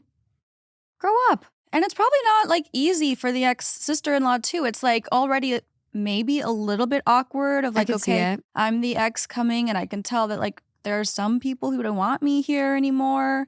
I wish that she could have a similar like family Christmas and Thanksgiving event on her side. But I think that this is like a net positive situation that everyone's together. And I feel like he just needs to suck it up. And also, all of these people need to be offering to help. Oh my God. Why is nobody helping? I This can't wouldn't imagine. fly. No, I cannot imagine having like 20 people coming to an event and only 3 are helping with the food. Like at least be bringing stuff. Like every Yeah. single couple should be bringing something with them. It should not be up to these 3 people. No, and if you can't cook, either Buy watch something. a YouTube video or buy it. Like Yeah. you can buy really good pre-made things that like taste like homemade stuff. And there must be at least one thing that you can cook. Like, give me a break. I can't cook. Like, try. Everyone It's else is doing it for you. So, Literally, Justin just made bread yesterday for a Hanukkah party we went to. Like he made the challah because I was recording, I couldn't get back in time, and he had to start the dough, otherwise it would he's not great. be He's great done. at bread. He just crushed it. I came back, did the braid, did a little too tight. Not my best challah if you're following my bread journey, but it tasted amazing. And he Mhm. did so good. Like, is he a little baker? He's not, Martha Stewart Yeah. or Betty Crocker. But he's willing to mix those things together and put it in the oven. I mean, it's just the effort. Yeah. It's like none of them can cook, but like, as she said, that sister-in-law that can't cook comes in, chops a few veggies, pours the wine. Like, Yeah. that's still appreciated. Yeah. Where's everyone else? That's just so many people to be putting it all. Like, anytime we do Thanksgiving dinners now, like I do bread and my mom does the pies and like someone else does some, we come together and we all try to help each other make it work. 20 people, God. Yeah, no, not the asshole. I think this is going to be a really good learning lesson for all of them. Yeah, this is a reality hitting them moment. Don't bite the hand that feeds you. Literally feeding you. And like, this is hosting. I mean, this is a big fucking house. I want to see a picture of their house. Send me the Zillow link. Yeah. Like, you can fit 20 people in your house for. She did say that they both are very well off. They both have very lucrative jobs. So Can I come? we'd love to. Can I come? We'll help. I'll make bread. We'll I'll make actually all the help. bread. I'll make it all. Yeah, Michaela can make anything. Her focaccia, woo, woo. Thank you, Mark. Sourdough with her little brie and pepper jam, ooh. Mm-hmm. Yeah, you put a little Send us onion the in there. invite. You put a little onion in there. That was good too. This is a PSA for everyone. Mm. I don't know if I've talked about this yet, but if you eat too many raw red onions, you will get a headache and massive anxiety. Be careful. Wait, what do you mean? Exactly what I said. I ate a handful of raw onion slivers Yeah. and I thought I was going to die. It triggered a massive headache and a shit ton of anxiety. Wait, are you sure that that's Swear what to did God. it? Did you look into it? Yep, I Googled. Oh my God. I Googled and it said it's pretty common. I didn't know that that was happening. Be careful with those red onions, everyone. They are dangerous. Well, and I will say, if you chop up some red onions, that stays in your fingernails for quite some time. I was scrubbing. Don't touch your eyeballs. I was freaking scrubbing. Don't touch them. Yeah, onions and what else stays on your fingers after you do it? Probably garlic or something. Sugar snap peas. There was something else I made the other day. It'll come back to me. We do have some comments from OP. Oh, good. Yeah. I'm very curious about this family. I'm I want interested to know more. I want to be adopted. Adopt me. Mail me my presents. But only by her, not anyone else, it sounds like. This one. So someone goes, and it's like up at the top as one of the best comments right now. 1, I am coming. So many people will never notice. I'll pass myself off as someone's significant other's grandmother. I cook, and I'll bring a raw apple cake, chocolate Yule log, and orange chocolate chips. Yeah, our reaction as well. We're down. Let us come. 2, your brother-in-law is Ron. Tell him that he can stay home. And 3, your former sister-in-law is lovely. She comes. Mm-hmm. Someone else responds, I am also coming. I'm someone's crazy hippie auntie who's stranded here for the holidays. I'm taking charge of the turkey that I will bring. I roast a mean bird. OP responds, don't tempt me with a good time. I think the holidays are incomplete without a crazy hippie auntie. The thread goes on, and someone does eventually ask, like, how did this start? Has this been an issue before? People are sharing recipes in the comments. But OP says, we've literally been hosting, and the both of them have been coming to Thanksgiving and Christmas since they split up. Brother-in-law brings whoever he's dating, and it's never been an issue. He just broke up with his latest girlfriend. Ex-sister-in-law also tends to have the kids more. We welcome everyone, but also, like I mentioned, no one else helps. We're talking cooking for days to feed everyone and overall making the holidays festive. And again, I'm pregnant. I'm not a mule. And again, she's been a part of the family for 20 years. That doesn't just go away. I think it's more that he's hurt that she has a partner for the first time. Sounds like a whiny little bitch. Yeah, it's been like 5 years Ooh. that he's been actively dating and she hasn't until now. And all of a sudden it's like, ooh, we got problems now. I'm coming off a little hot today. No, it was whiny little bitch. And also, of course, if you're like already doing so much work for such a huge event, and then it's like, here's one person who does nothing and complains and like adds negativity to the time. Here's someone who's lovely and is one of the only people helping me out with the event, and they're trying to shut her out. Like, no. I know. Well, and OP also adds this, like, because someone was like, why doesn't she spend the holidays with her family? Yeah. And OP's like, she doesn't have any, actually. Her family is in another country and she's never been close. She lived with a distant cousin when she came to this country. My husband's family literally took her in. She is even close with a lot of their cousins. Yeah. So I think it's like, it's really tough. And like, I'm so glad with this one that hubby is on board with her. Yeah. I'm so glad it's not her against all of them. Right. And like, he's advocating for her. And like, I guess he's advocating for the sister-in-law the most, actually. She's been like a sister to them. She's literally been at all of our kids' births, even staying with us while I was postpartum. She did the same for our other sister-in-law. She's even friends with my sisters. She asked for the divorce because he was cheating on her. Oop. I think he really thought she would never leave him. But she's been ingrained in the family since they were both 17.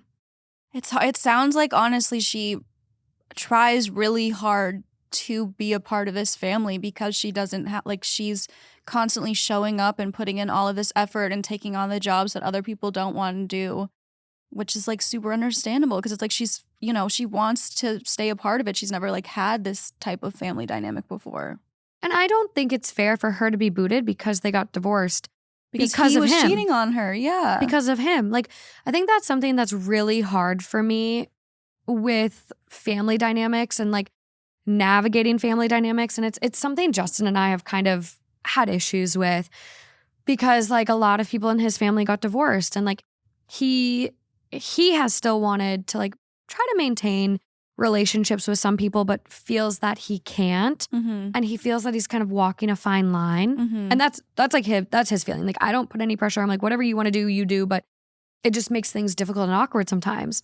And it is kind of a thing where it's like when someone gets married and that's your uncle and you've known them for 30 years as your uncle, and all of a sudden they get divorced, it's like, it's hard to just be like, well, that's not my uncle anymore and I don't know him. Yeah, actually. and that's like what is wanted of I him think- by some of the other people in that situation. Yeah. It's and almost like there's- pick a side, and for it's like sure. And there's a lot of mess to it. totally. There's a lot of like just shitty stuff that, you know, obviously people are hurt by, and like everyone's entitled to their feelings, but Mhm. it's really hard to just kind of expect everyone to forget that relationship that's been had. And yeah, I think a lot of families go through this. Like, no one in my family's gotten divorced.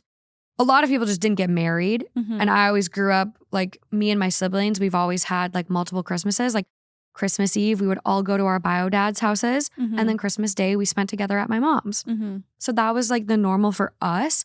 We never had a Christmas where everyone came together. yeah, But if that's all you've ever known Mhm. for the past 20 some odd years, why should that change? Like, why can't you, ex-husband, be mature to realize you messed up yeah, and I think that's and really move on? really important what you're saying of like, oh, all of a sudden now I'm not supposed to see this person as my uncle, because as OP is mentioning, you know, the ex-sister-in-law has been at the births of all of these children. She's been there. She's been taking care of them. She's been taking care of, you know, the parents in those situations too. So it's like, yeah, that does become your family, and that doesn't just go away all Yeah. because the brother-in-law cheated on her. It's tough. She's still been there for all of these like huge She's- moments yeah. that are family moments. I mean, I got chills when you were like, she took care of all of them postpartum and took care of their babies. Like, she has been such a big part of this village, yeah. and they're friends. Yeah. They're friends now. It Yeah. would be like, you can't be friends with her because we're getting divorced. And it's her holiday party. It's her Also, house. Yeah. She's hosting. Yeah. She's doing everything. Mhm. Either come, and if you don't like it, then don't fucking come. Yeah. Get out of here. This is a gift. It would Me have been doing this is a harder. gift. Harder for the ex-sister-in-law to be showing up when it's like, oh, I have to show up now and he cheated on me, but I can't ask for him to leave. I have to make nice with him. So she's been putting up with it. He can too. She's not the one who did something. No. It's crazy. The fact it's always so crazy to me. It's like the fact you cheated on her, Yeah. and then you immediately like had all these other girlfriends, and she was fine Mhm. showing up and being there and being Making food for you guys too. Making food for you and those girlfriends. Dude, I would have spit in his potatoes. Like, what? Like the strength she has Mm-hmm. to not be catty, not be petty, and just still just participate in this family and like love. I don't know. It's just like, it's baffling to me. And then she gets one boyfriend and he's crashing out. Yeah. What did you think was going to happen? Many such cases, though, I do feel like when someone's the cheater, Ugh. it's like, oh, as soon as the other person does anything about moving on, it all comes crashing down on their heads. I know. Does anyone in the comments think OP is the asshole? No. Okay. No, everyone Pretty is like cut and dry. firmly on OP's side. Yeah. We do get a little bit more insight about brother-in-law. OP says this, honestly, he's so obnoxious and always wants to be the center of attention. He drinks too much and thinks that he's God's gift to ladies. He is attractive, but he has such a shitty attitude. Last Christmas, we got all of the kids' bikes, and he hopped on his oldest son's bike to show the kids how he could do cool tricks, and ended up running into the stairs and getting the bike wheel stuck. His son was so sad, and he didn't even get to be the first one to ride it. We got him another bike. Ironically enough, it was my husband and ex-sister-in-law new boyfriend who taught him how to ride it. Ooh. Whenever he's at events, people are always apprehensive because he always steals the spotlight. It's exhausting. But when he's decent, he's actually not that bad to be around. It's just more often than not that he's that person.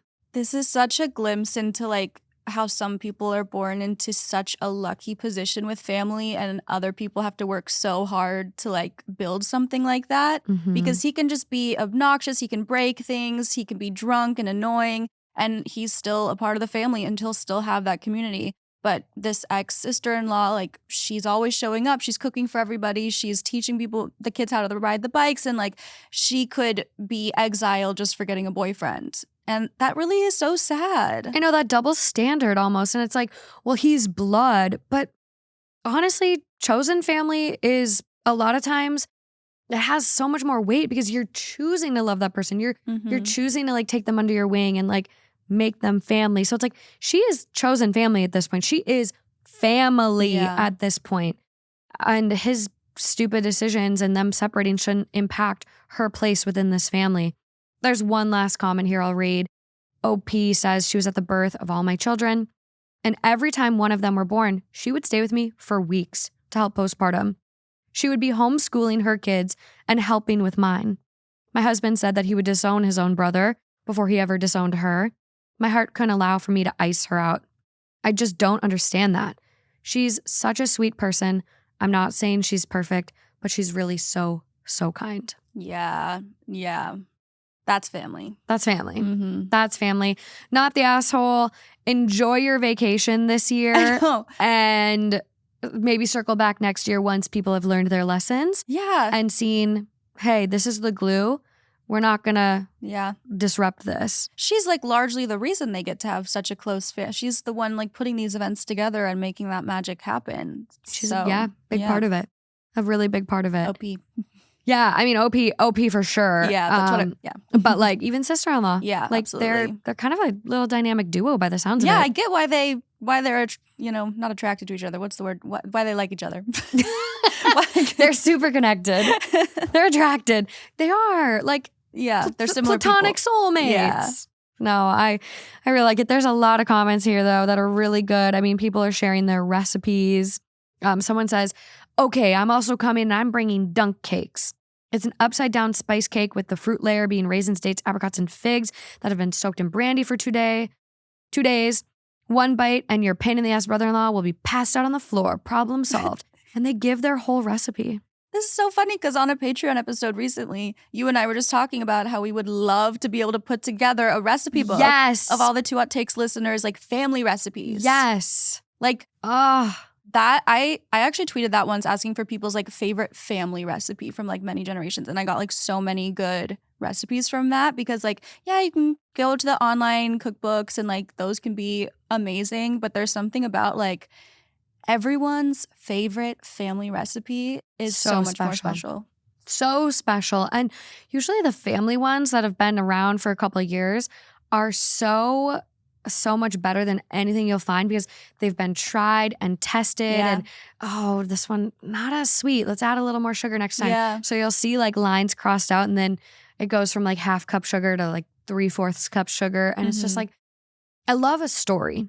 So I really, really, really do want to put that together. So if you're listening to this and you're like, I have a family recipe I'd love to have included and you have a really good story behind it, like I want people's stories too. Oh, that's really nice. About where these recipes came from. Like, this was my grandma's recipe and she fled Europe and blah, blah, blah, blah. Like, I would love the story and maybe, I don't know, like a memory behind it. But it's going to be happening over on Patreon. I will post like on the free tier. So like if you can't afford Patreon or just like aren't interested in the bonus content, like come over, you can still participate. And I think it'd be so cool to put a Two Hot Takes recipe book together. Yeah, especially for the holidays. It's so perfect. Be so good.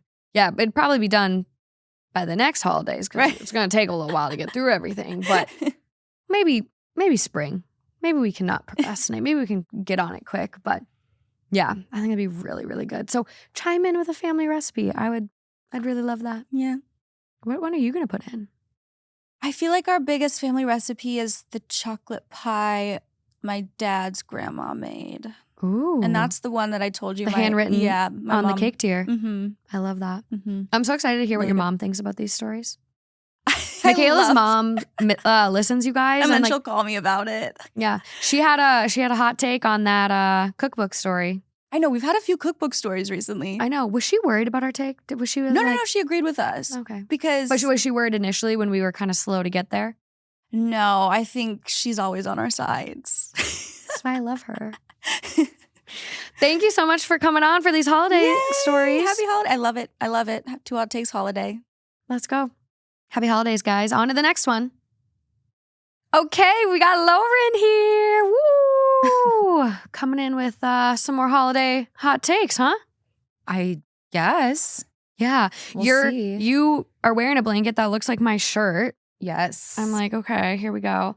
I cannot stop buying these rugby shirts on eBay, Nordstrom Rack.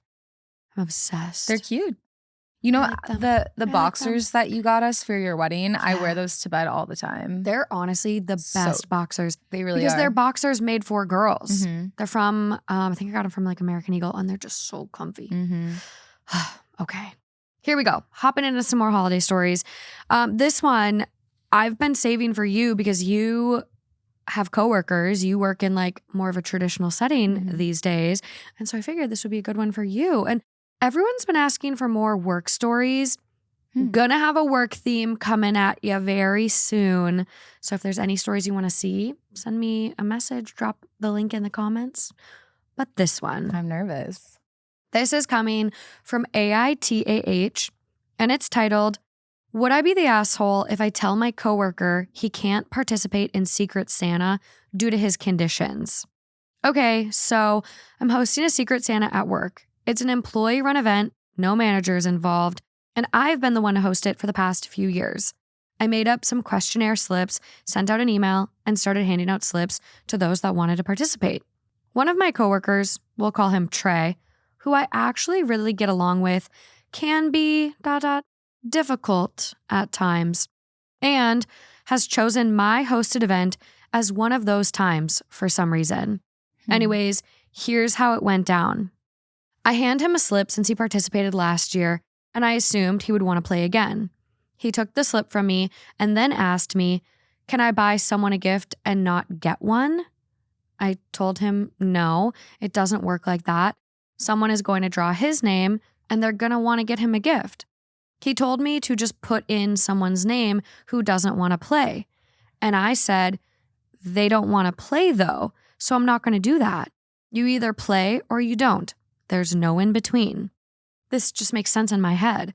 But he kept arguing with me, saying he really doesn't want any gifts and he doesn't need any more clutter in his house, but he still wants to buy a gift for someone. Put it towards a donation.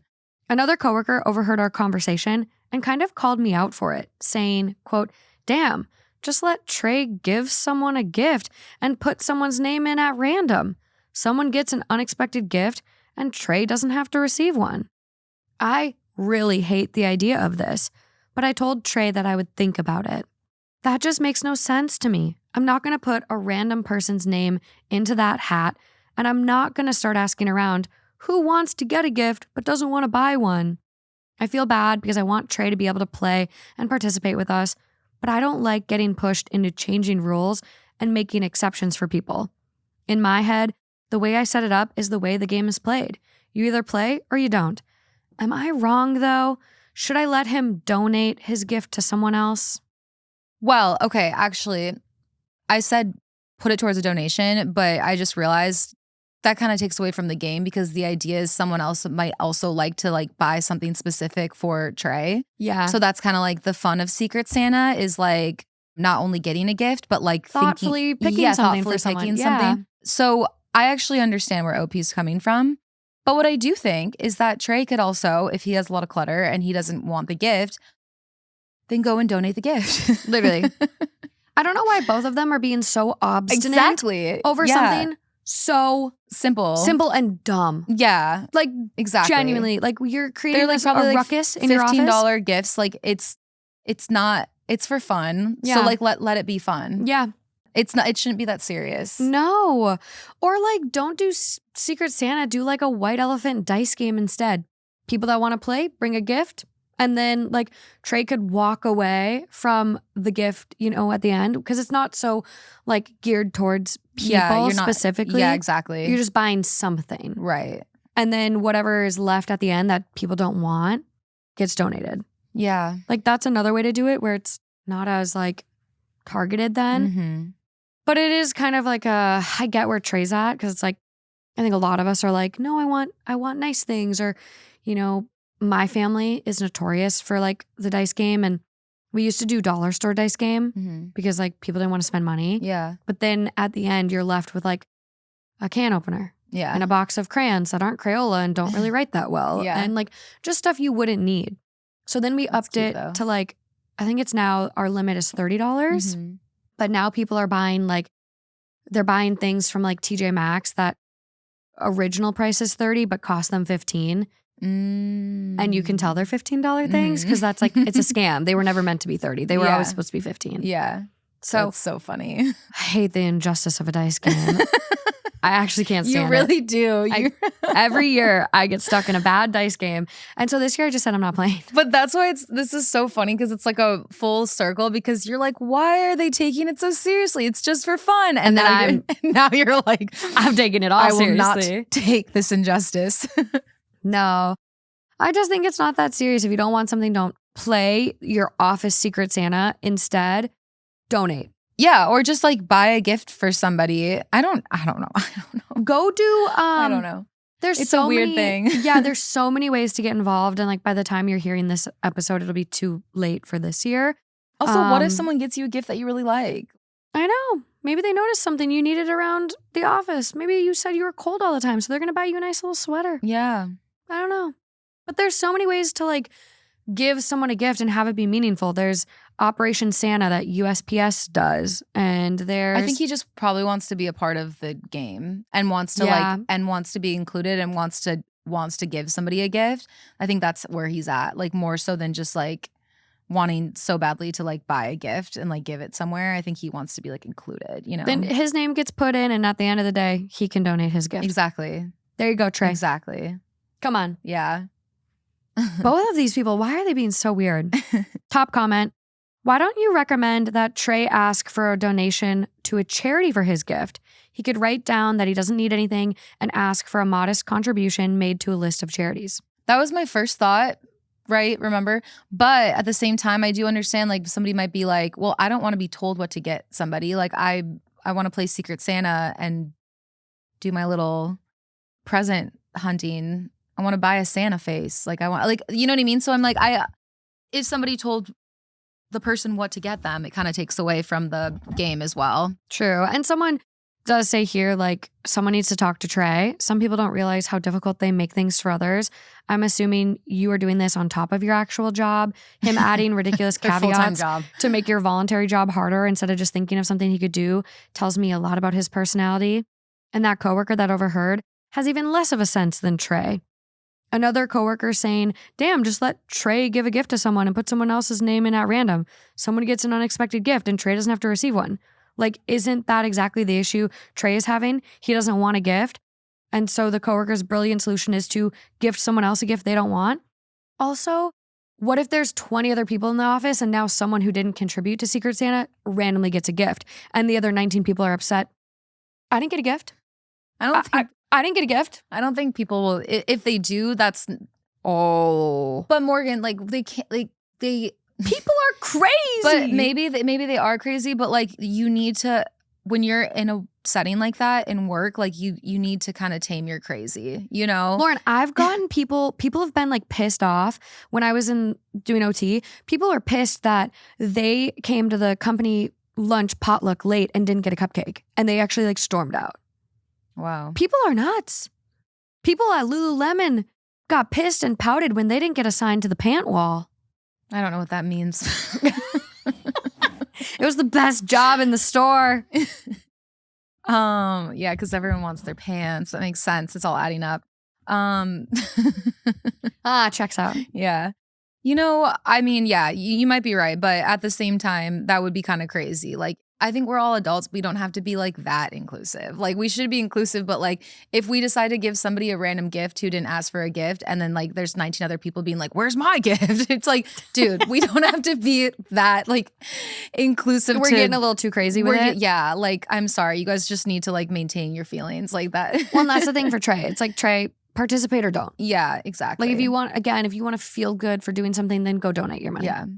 Exactly. Do Angel Tree. Exactly. It's actually really fun. It's a great time. Or just like, yeah, exactly. Like, just shut up. Like, if you like go and give your gift to somebody else and just be like, give it to somebody who is playing the game and give them an extra bonus gift.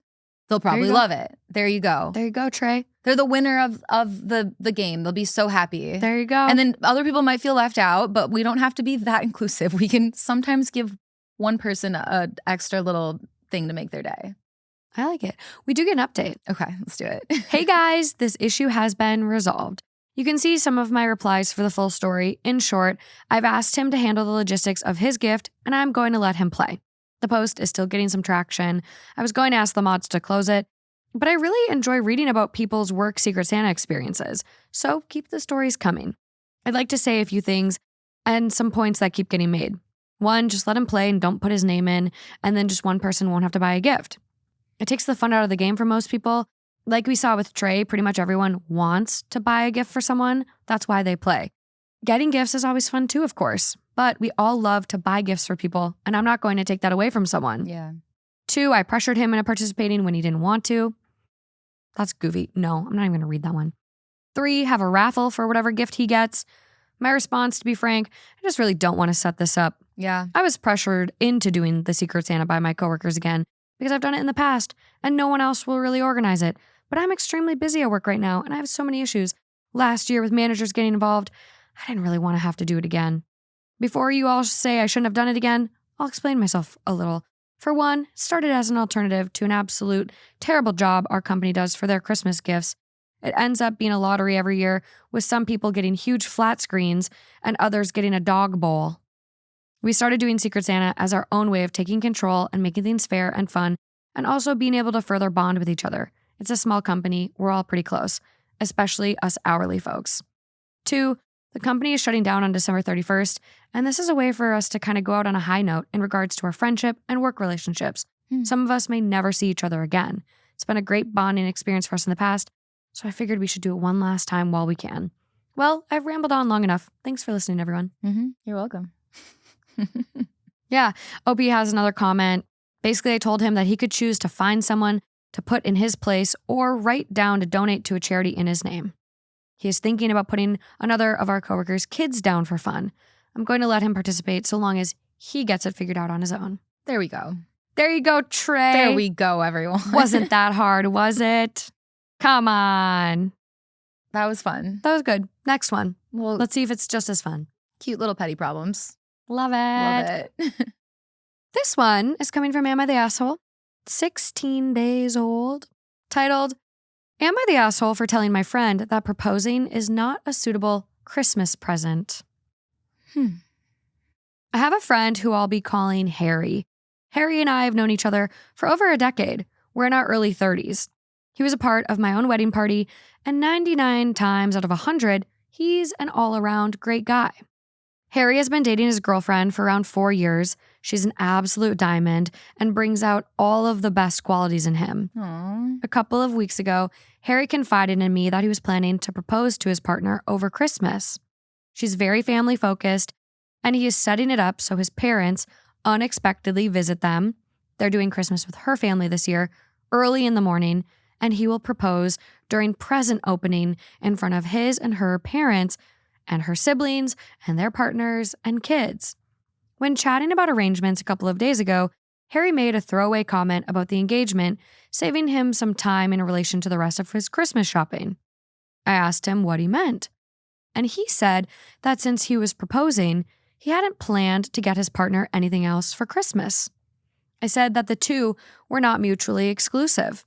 When I got engaged, albeit not at Christmas, my husband still got me a birthday present the following month. Harry raised that the ring was costing him more than several usual Christmas and birthday presents combined, which is true, but it is not the case that he is scraping together every last penny to buy it, and there is absolutely money to spare for a couple of gifts that he would usually get his partner. I also pointed out that since he is hoping to surprise her with the proposal, that it would become quite obvious that something was afoot if there were no presents for her from him under the tree. We went back and forth for a while, with Harry continuing to take the stance that getting engaged is definitely a gift. I said that it was all well and good, but that his girlfriend will absolutely have bought him presents, and that he will both appreciate and use, and that an engagement is in no way the same kind of exchange in that sense. Additionally, while his partner is in no way materialistic, she is someone who appreciates the give and take of mutual present exchanges like Christmas, white elephants, etc. We didn't have a major fight or anything like that about this, But Harry said that he's probably not going to share more about the engagement with me because I have differing views. I don't want to be a stubborn old fool on something I'm clearly wrong about, so I would appreciate the view of internet strangers on this.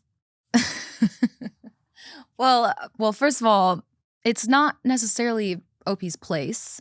It's kind of their relationship, and whatever he decides to do, he's going to decide to do. I think it's totally fine if you're trying to give helpful hints and clues to what would make, his partner happier. But like, I don't think you need to really like get in a fight over this and lose sleep over it, because it's kind of, what do you think? I mean, you're the gift person though. So like, you're probably like, no. Like, this guy shall not move forward with a proposal unless he also has Christmas gifts. I don't know, because I understand where he's coming from, where like, okay, this engagement ring was a lot of money, but at the same time, like, he will also get a ring eventually that will probably cost a decent amount of money. So it balances it out. And like, I think I just kind of have an issue with like, oh, well, this proposal is such a gift to her. You're getting engaged. It's about both of you. Yeah, you're the one asking and giving her this ring. And so maybe in this relationship, their engagement is, more for her. The proposal is more for her. But I still think it is about both of you, because an engagement leads to your marriage. So, but the ring is also very expensive. Like, yeah, it is. Like, yeah. I feel like women are typically not expected to pay as much for the ring for their partner. Justin's ring costs more than mine. Right. But like that's not you just never know. common though. You know what I mean? Yeah. Like a lot of times like people like, I don't know. I had an ex who was like adamant about wanting one day to get me a ring that was like 30 or 40 grand. And I was like, absolutely not. So crazy. I was like, I wouldn't accept that even if that was like affordable for you at the time. I would just feel like I would rather have that money go to so many other things. But anyway, my point is that like a lot of people like spend a ton of money on these rings. And so I don't know what he's working with, but OP did mention like there's money to spare. So I do think it would be, if you're going to propose to somebody, like a lot of people propose a random time throughout the year. And then they also they're not like, oh, I'm not going to give you Christmas presents this year because I proposed. But then again, maybe some couples do that, maybe that was something that like they agreed upon. Like, you want the best ring. Would you be okay without having like presents for like a year because I'm going to have to save up all that money to get an extra nice ring? I don't know. Maybe that is something that they... I don't know. If someone proposed to you on Christmas, would you be okay not getting anything else? I'm not like a really big gift person. So yes. I love presents. But I know that for someone like you, like that's your love language. Like it feels so thoughtful.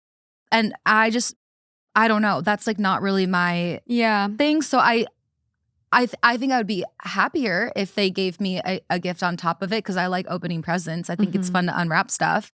So even if it was something small, I would just a little something. Yeah, like just, like maybe like my favorite face mask or something, like at-home face mask. Like just fun things to unwrap. I like that. Yeah. But I wouldn't be too hung up on the idea of getting like me another nice gift. I also think I've read this once, and I know where you're going with this. Legally, and and I don't know. It's true. It is true. But if you propose to people on a holiday or their birthday, it's looked at as a gift. So if you guys get a divorce, then they get to keep the ring because it was a gift. Whereas in a lot of states, they would have to return the ring if you get a divorce, or if you just call off the wedding. I should say, because once you get, as we talked about in the last episode we recorded in Patreon, prenups, obviously you can make them whatever you want to. But like if you're just going off of like an engagement, community property. Yes. And you end the wedding. So at that token, it actually is a very nice gift. I know. I think maybe this is where it boils down to. I don't think you should propose on holidays. I don't think you should propose on moments that are just meant to be a holiday or about that other person, like a graduation. But like, let the holiday be the holiday, because then now every Christmas, it's like, oh, we got engaged on Christmas. Oh, we got engaged on Christmas. Yeah, but people don't really, they kind of it's more of like a acknowledgement rather than a whole celebration, how people do with their anniversaries are usually their wedding date. So I don't think it would really be that big of a deal. I don't know. Some people are getting so crazy that this one influencer just changed her baby's birth date because she didn't want her baby's birth date to be so close to Christmas, which you can't change someone's birth date, by the way. That's not a thing. But like people don't even like having their birthday around Christmas. So it's like, Yeah. I don't know. Like, I just think let the holidays be the holidays. Give that person the full moment, a different day.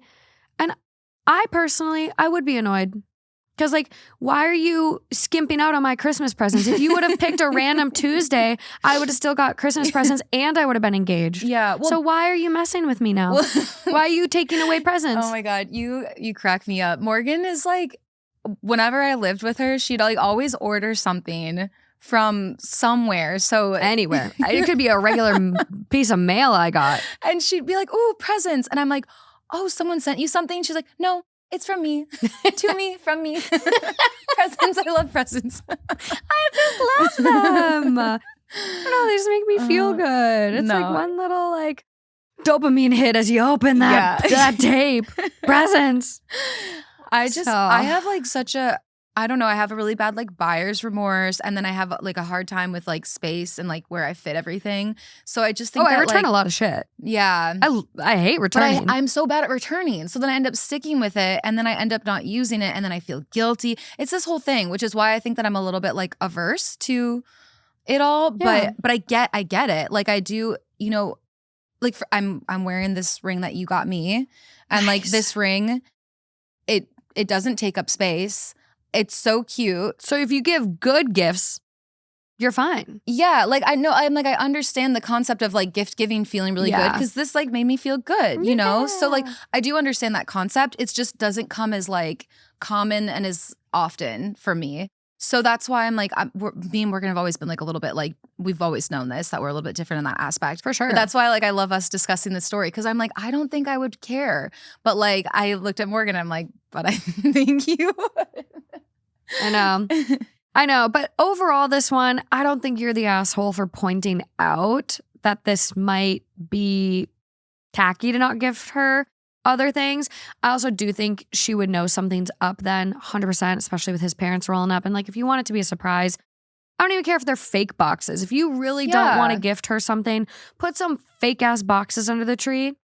But I will say, if you give her something, even if it's like a little something, a massage gift card or whatever you want to do, manicure, she'll want to get her nails done after this, do something, and then be like, oh, oops, there's one more I forgot about. And then you get down on one knee, then it's really a fun surprise, a good proposal. I think that is the best way to do it. Yeah, it amps it up. Yeah. I just think that depending on their relationship, like it wouldn't be the worst thing, but I agree that it would be way better to have it be cute and like a few little gifts just to warm it up and then with the zinger. Yeah, because then she really won't see it coming. Mm-hmm. Okay, top comment on this one with 15K upvotes.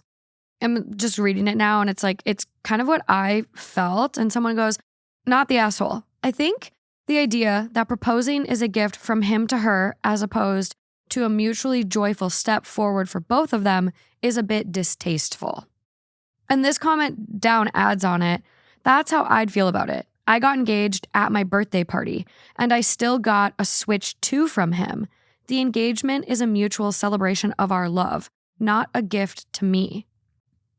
They're saying it really concisely, and that's how I felt. I know. I guess I'm just like, if roles were reversed though, and if I was spending that much money on a ring for my partner, I feel like I would still view it as, of course, our partnership in itself is a gift and a celebration for both of us mutually. Mm-hmm.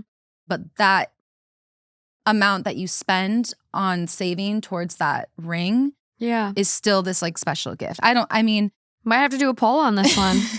Might have to do a poll. We just recorded a Patreon episode too, and we had a story on there where we're like, damn, might have to do a poll. Cause and I we're was both we've been very opposite today. Yeah, I know. That's so true. Every single story, we're like on the opposite ends and we're like talking our takes out.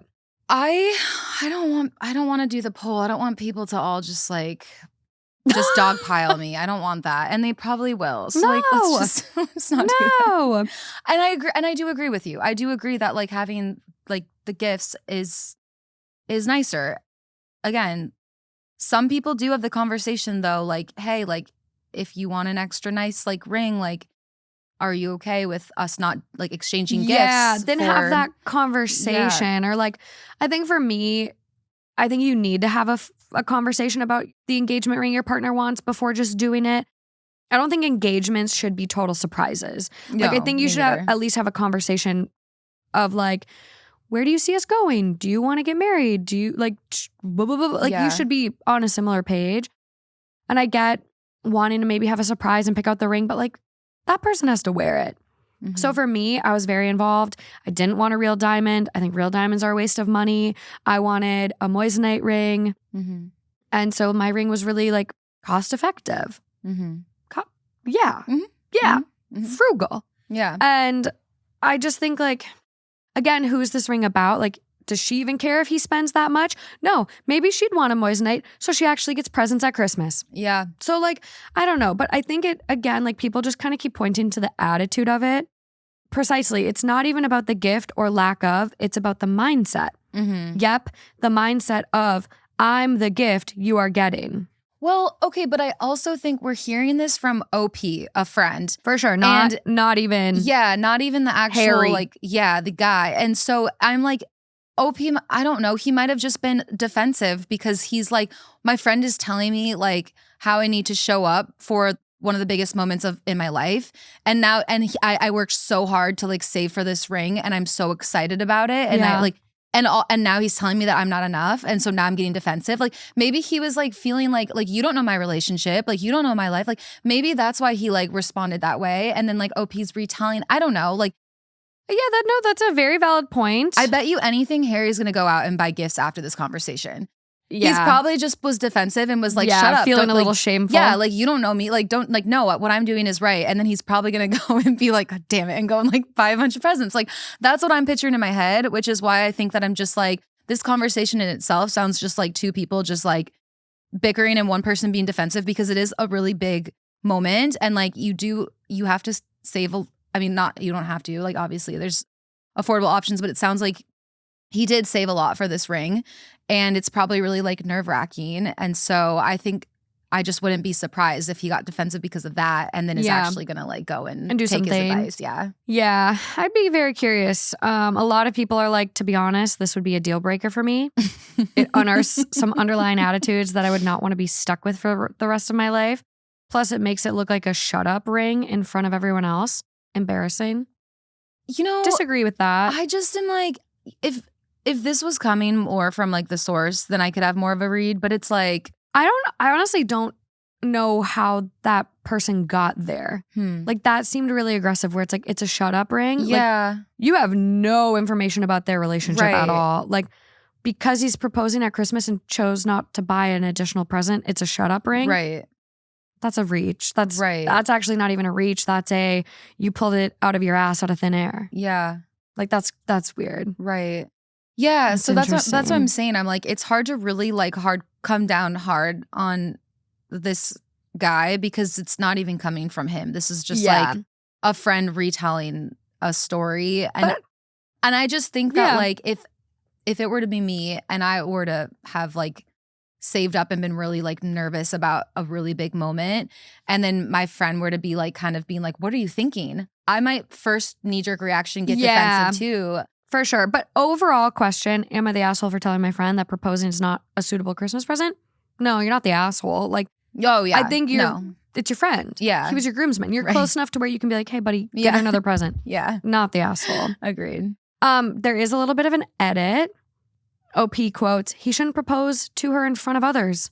And they say, getting engaged in front of family would suit his partner to a T. This is definitely something she would want based on previous conversations. Yeah. Quote, you shouldn't involve yourself too much in your friend's life. OP says, the discussion lasted maybe 5 minutes while we were having a drink, including Harry saying he'd not bring it up with me anymore. In no way have I told him point blank to do not to do something, and we have spoken civilly on other topics since. I would hope that everyone has a friend or two who will be honest with them if they think they're in the wrong, Yeah. to be frank. My question here centered on the proposal as the gift, not on if I'm a bad friend. I think OP has their head on straight. Also, knowing that it was only like a 5-minute convo, It's not that serious. Yeah, it made it seem like it was like a full-on like whole brawl and they weren't talking, and like it kind of seemed a little more dramatic. But It's a bit more chill. yeah. Yeah, no, I agree with that. And I think this is just like a good rule of thumb for like everyone listening. I think like more so like the hot question to take from this one is like, should you propose on a holiday in general? That's totally up to each individual, though. I'm like, I want to know what you guys think in the comments. Maybe that'll be the poll. Should you propose on a holiday? I think the whole thing should be, you should know your partner well enough to know if that's what they would like. So you're in the car right now, you're driving. Mm-hmm. Here's your opportunity if you're listening with your partner. Talk about how you would like to be proposed to. Yeah. Throw out all the hypotheticals. Here's your opportunity, guys. Pause the episode. Talk about it. Do you want to be proposed to on a holiday? Yes or no? If it's yes, do you still expect other gifts? Yes or no? Do you want a real diamond? Yes or no? Do you want even a generic ring? Do you want gold? Do you want silver? Talk about what you want. Do you want to get him a ring shortly after so you both wear rings until the wedding? Talk about it. Here's your chance. Mm-hmm. But you should know. I agree. You totally should know. Because some people, that is like their dream. I watch enough Christmas movies to know that is a romantic Hallmark dream for some people. So I can't imagine. Like, I mean, Christmas is kind of, I think in Minnesota, like it's snow and you're bundled and you're cozy and cuddly. It does feel a little bit more romantic, but like insert like Valentine's Day. A lot of people get proposed to on Valentine's Day. That's a big holiday. That counts. It doesn't have to be just Christmas too. yeah, Like I was thinking like I would take St. Patty's Day. Really? No, I'm just kidding. I just was trying to think of a random holiday. Like 4th of July. Mm-hmm. I don't want to be proposed to on 4th of July. See, I don't think I care. Some people don't. Yeah, I don't Some think I people do. don't. I care about too much. That's my problem. Well, I care about too much in other aspects. So like I'm also in mental health. Don't worry. We're both just not right here. not in this circumstance. Not in this one, but in other ones. You're not alone. But yeah, no, our brains are definitely, there's a lot of fire up there. Yeah. Okay. Oh, holidays, man. They bring out some crazy. I think a lot of people are going to get proposed to this holiday. Someone's listening right now and they're in the car with their partner driving to the proposal. And then if they answer that question where it's like, I don't want to get proposed to on a holiday. And the person's the person's like sliding the ring out of their pocket and just hiding it. Like, fuck. Yeah, just like pulls over for gas and calls the whole family like, abort. Got it. We're not doing it anymore. Game over. We got to propose in a couple of weeks. oh God. If this happens and you literally get proposed to after listening to this episode, invite us to the wedding. Like, what? Morgan, you don't have time. I don't have time. You always say that. I do get a decent amount of wedding invites still from you guys. And I look at your pictures and they're so beautiful. But yeah, I'm very short on time right now. But I love you guys. So just tag me on Instagram, maybe. Yeah. Okay. Thank you, Lauren, for hopping on for these holiday stories. Yeah. See you in the new year. Okay. I don't want to leave yet. No, I'm kidding. Bye, guys. Okay, bye. On to the next guest. Hi, friends. Look who our last and final guest is for the holiday stories. This has been a long time that I got to, join you for Two Hot Takes, but what's really interesting, Two Hot Takes, that's over there. I know. We went on a field trip. We are on the Father Knows Something set. For those that are new to the show or, I don't know, maybe you've been out of the loop for a while, my dad used to come on in the early days quite a bit. Before we even thought it was going to be a show. And some of my Two Hot Takes were a little off the wall. Were you out there? I don't remember that, but people liked your responses enough that they wanted you to start a podcast as well. So my dad has his own show. He takes all listener write-ins, and it's basically Two Hot Takes but with a dash of dad advice and me and Justin chiming in from time to time, and still chaotic per usual. Really good. But that's like our second little kid. So we're over on his set because we just got done recording an episode. And I figured, hey, let's include him in the holiday episode and cap it off with some wise wisdom on this naughty or nice, horrible holidays. And a hot take. Maybe. Okay. Maybe. Let's see if Dad has it hot. Okay, let's get into these. Okay, dig in. Okay, let's dive into this. Okay, this is coming from AITAH, Am I the Asshole, titled, Am I the Asshole for blaming my fiance for Thanksgiving being a disaster? Absolutely. You think asshole? I don't know. He probably deserved it, but let's find out before. Let's not be too quick to judge. So you might actually be not the asshole. He may not be. No. I'm sitting in my pajamas fuming about this whole thing, and my fiance is acting like he holds no equal footing here. I need to know I'm not crazy. When I was about 4 years old, my parents introduced me to their friend, Rose. She started spending a lot of time with us and eventually moved in. They were always close friends, and she was very good to me, but I didn't think anything weird of it. A lot of people knew I lived with family, so I thought it was like that. When I was a preteen, they explained to me that they were all together. Not polygamy or a sister wives situation, but Rose was in love with and dating both of my parents. It was a little jarring, but I accepted it, and honestly, it didn't change much. Rose was still one of the people who helped me with homework, pitched in with dinner, taught me how to ride a bike, etc. She was there for every big moment, even the sad ones. The only thing that changed is they started kissing one another in front of me, but nothing gross, just the typical parents' pecks or whatever. I knew this wasn't normal for every family. My friends were fine with it when they found out.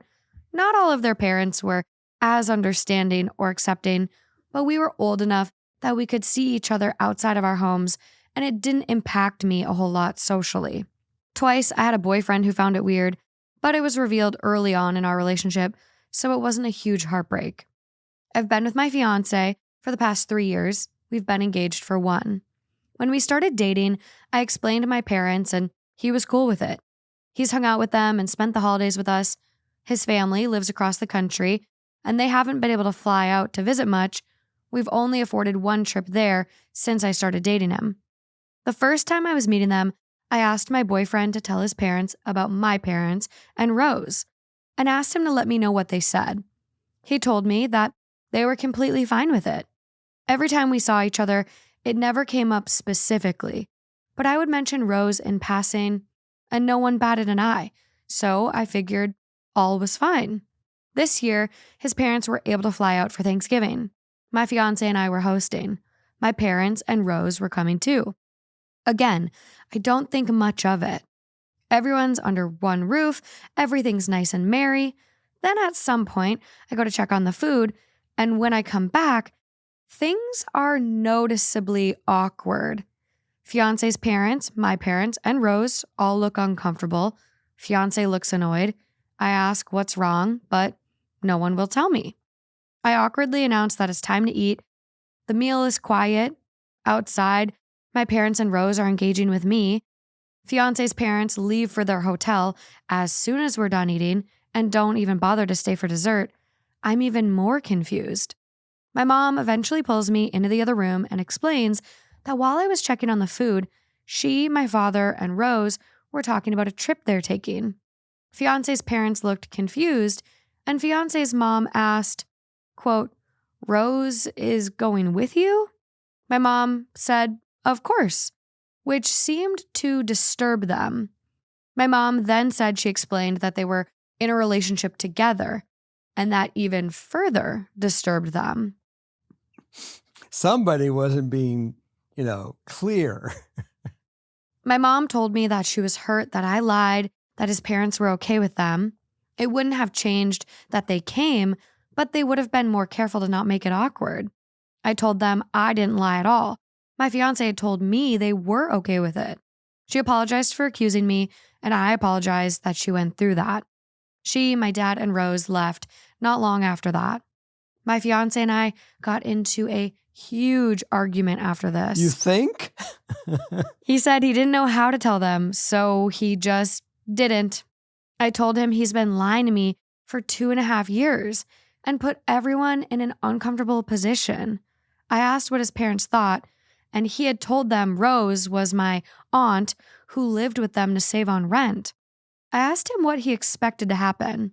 My parents and Rose aren't making out and in people's faces, but when they're in what they assume are safe spaces, they act like they're in a relationship. He claims it's all on his parents for being weirded out and making it awkward. I said no, this is on him. He lied to everyone and made it terrible for everyone. Sure, his parents could have acted normally, and they are at fault for not recovering and trying to have a nice meal, but he's still more so at fault. He just doubled down and said he didn't do anything wrong. He is now mad at me and says that I shouldn't be blaming him for this, and instead should just be mad at his parents. I am just so confused and lost, and I'm wondering if I'm going crazy by being mad at him. Am I the asshole?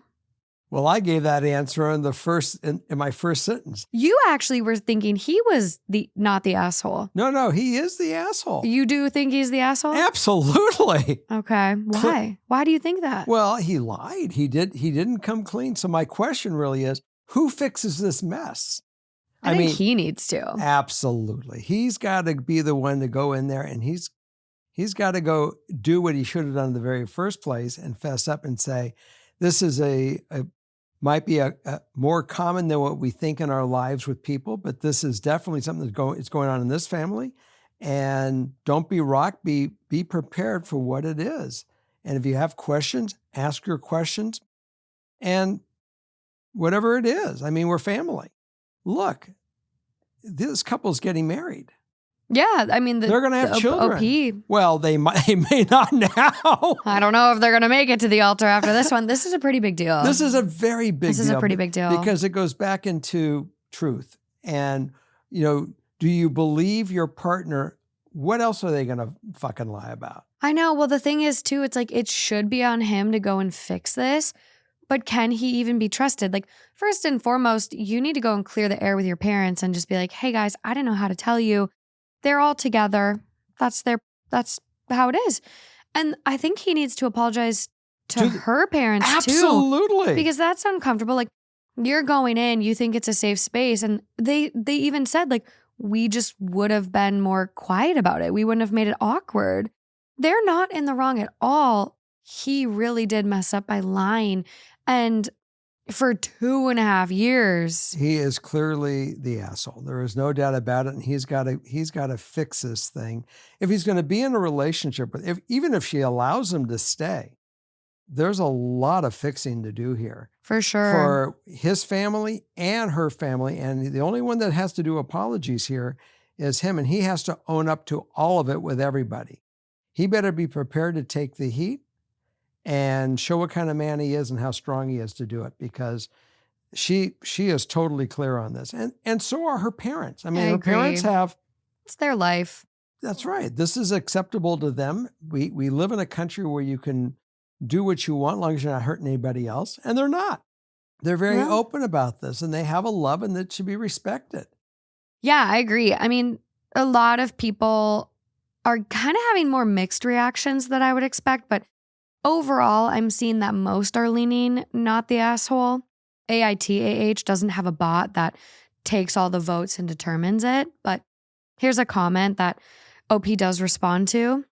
Your fiance is so obviously in the wrong here for exactly the reasons you identified. There's not even any evidence his parents were embarrassed about the polyamory. They could have just as easily been embarrassed that their son lied to them. OP responds, yeah, I haven't spoken to them, so I obviously don't know their thoughts, if it was just a lot to deal with at once, or if they felt embarrassed for initially being nasty and confused over Rose attending the vacation. Someone else responds and goes, OP, I would text and email them and tell them that you're sorry they didn't know, that you asked your fiance to tell them about your family dynamics several years ago when you first started dating, and that he told you that he had, and that you had no questions or issues.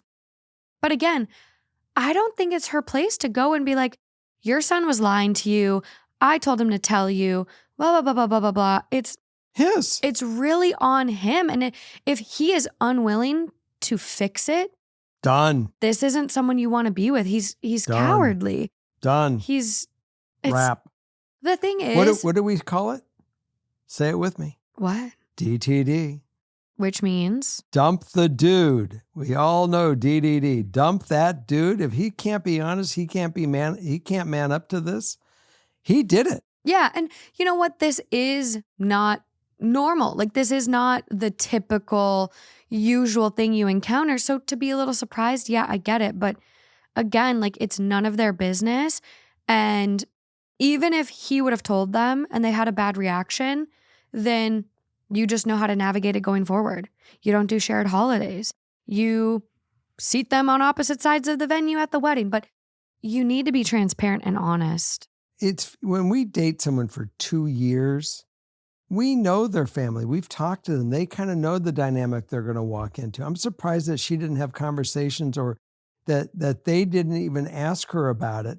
And maybe that she should have even find it funny that they didn't ask her more about it. I think they did, but she's only been over to their place once during dating. And I think how it was kind of phrased as like the questions they asked were just normal questions that it wasn't like, so how does your parents' relationship work with Rose? How does she play in? Who do they share? Blah, blah, blah. They weren't getting specific. And it's not her job to do that. No. I mean, it's quite not really clear. their business. Her job is, I mean, she could have said, look, my family is doing great. My mom, my dad, Rose, or everyone's wonderful. And they could have said, oh yeah, you got this aunt in their mind. Oh yeah, Rose. And not even use the word Aunt Rose, just Rose. And she would think it's totally fine. Clearly he's at fault. I'm not saying that he is not. I just also recognize that, in conversations that I have with, people that I'm involved in family, I do get involved, and we have a lot of conversations about all the characters in our family. And I look at everybody in a family as a character. Yeah, for sure. For sure. We have a couple more comments from OP. This is the first time that she's caught him lying about something, but he does tend to avoid conflict. He is the one to usually just agree with something just to kind of end the conversation and move on. They have been working on it, and OP has told him it's okay if we don't agree on something. He doesn't have to bend to what I or someone else wants. He can have opinions too. They are in a polyamorous relationship, not polygamy. OP wanted to be very clear they're not polygamist. But we do get an update. Okay. So OP goes on to just kind of explain a lot of the common questions, like, why didn't I tell his parents myself about my parents and Rose?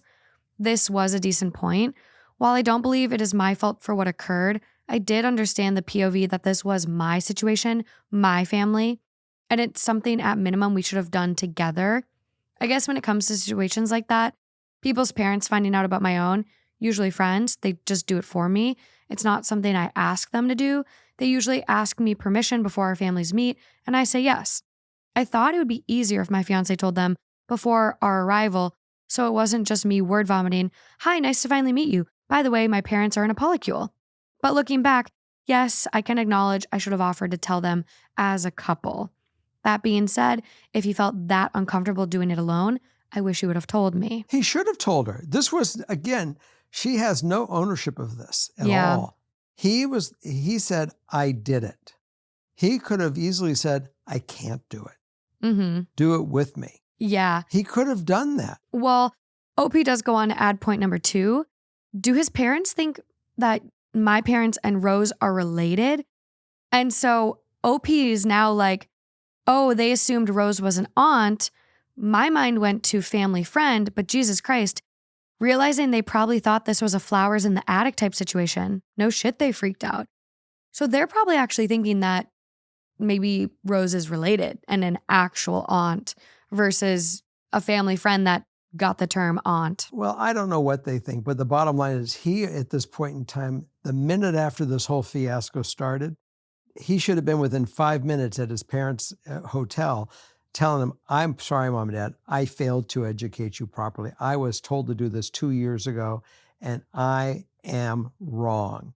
And let's get everybody clear so nobody's uncomfortable.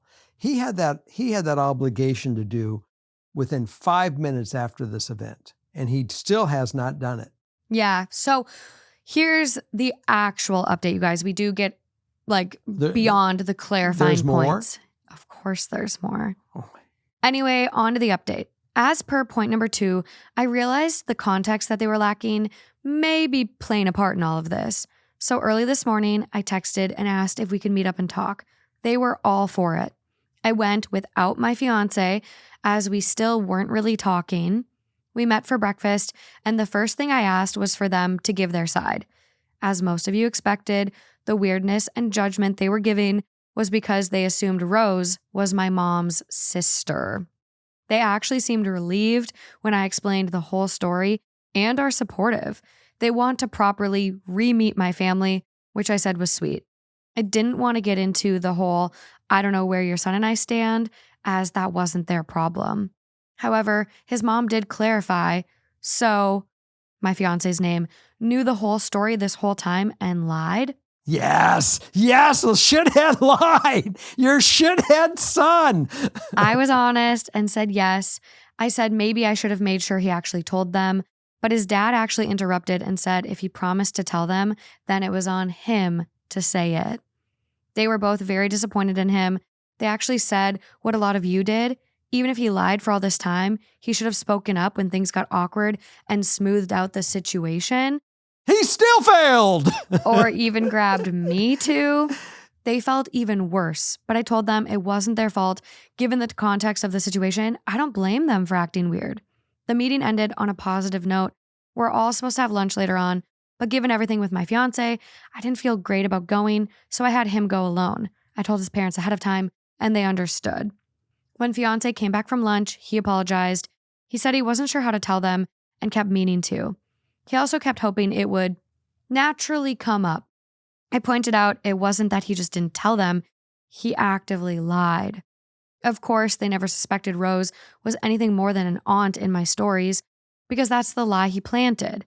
He was sincere in his apology, but then he mentioned he got a tongue thrashing from his parents, and I wondered if he would have apologized had they not told him what a jerk he was. I said I understood if he felt weird about telling them, but he should have told me. We could have navigated shit together. Instead, he let it explode and then did zero to help clean it up, nor did he take accountability until mommy and daddy scolded him. He made my parents and Rose look bad, made me look even worse, and most importantly, he lied to me and his parents for 2.5 years. How am I supposed to trust him again about anything? I listed some of the examples you guys gave. He got quiet and said he understood, but he wanted to rebuild the trust. I asked if he was really okay with my family dynamic, and he insisted he is. He says he loves my family and really has no issues. He just didn't know how to tell them.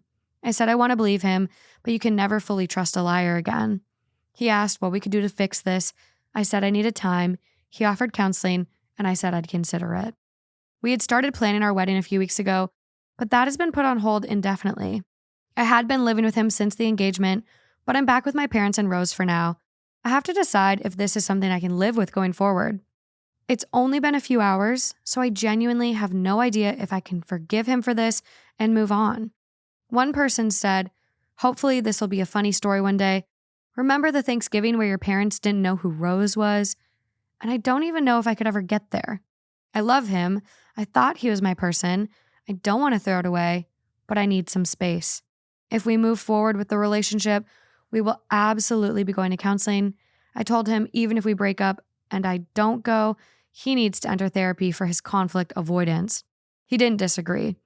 He also called my parents and Rose to apologize. They were civil, but I know they are not happy.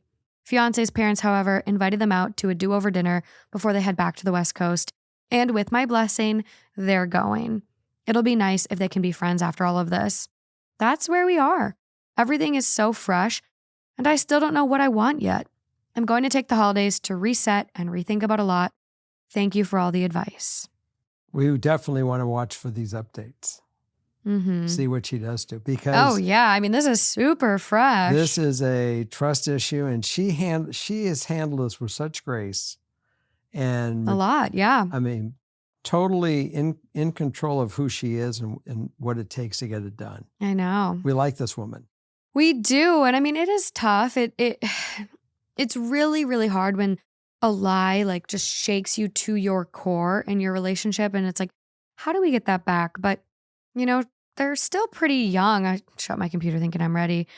I'm like, they seem pretty young at least. But now I'm realizing we have no mention of age. So I don't know how young they are, actually. I don't care how old. You don't lie for 2.5 years. You don't do that. You got to grow up. Not in this whole thing. You certainly, especially when they're coming to dinner. I mean, I really, really, really love his parents, though. Oh, they're great. Like, they just kind of got with the program, felt bad about how they reacted, wanted to make it right, taking them out to dinner. I mean, they're good eggs. I'm sure they raised a good egg. He's just maybe got some serious issues with conflict avoidance. And after some therapy could really work through that and you can build the trust back. But hey, if it doesn't work, it doesn't work. And you move on and you find the next one. Wow. I know. If you are on your way to a holiday party and you're lying to your partner, you got a couple minutes to pause this and come clean.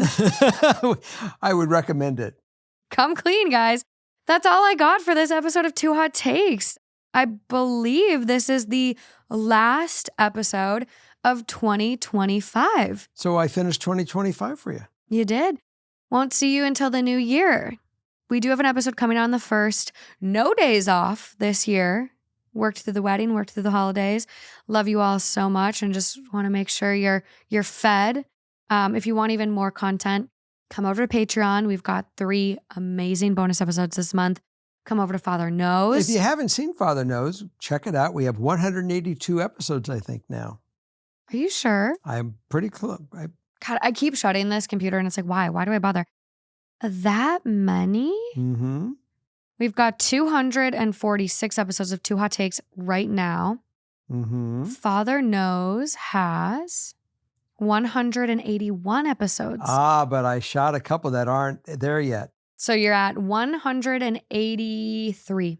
So we will hope that you'll see them all. And once you start, we know you'll enjoy it because that's the word out on the street. We get started, we get hooked, we love it. It's not bad. So check it out. Yeah, but see you guys in the new year. Thank you for being here another year and supporting this show. It's amazing what this show has grown into and what we've accomplished this year. And 2026 is going to be even bigger, even better. But it wouldn't be possible without all of you guys. So thank you so much and happy holidays. And we'll see you in 2026. And maybe she might save me for the last show of 2026. Maybe. Maybe something before. We'll see. We'll see. Bye. Bye, guys.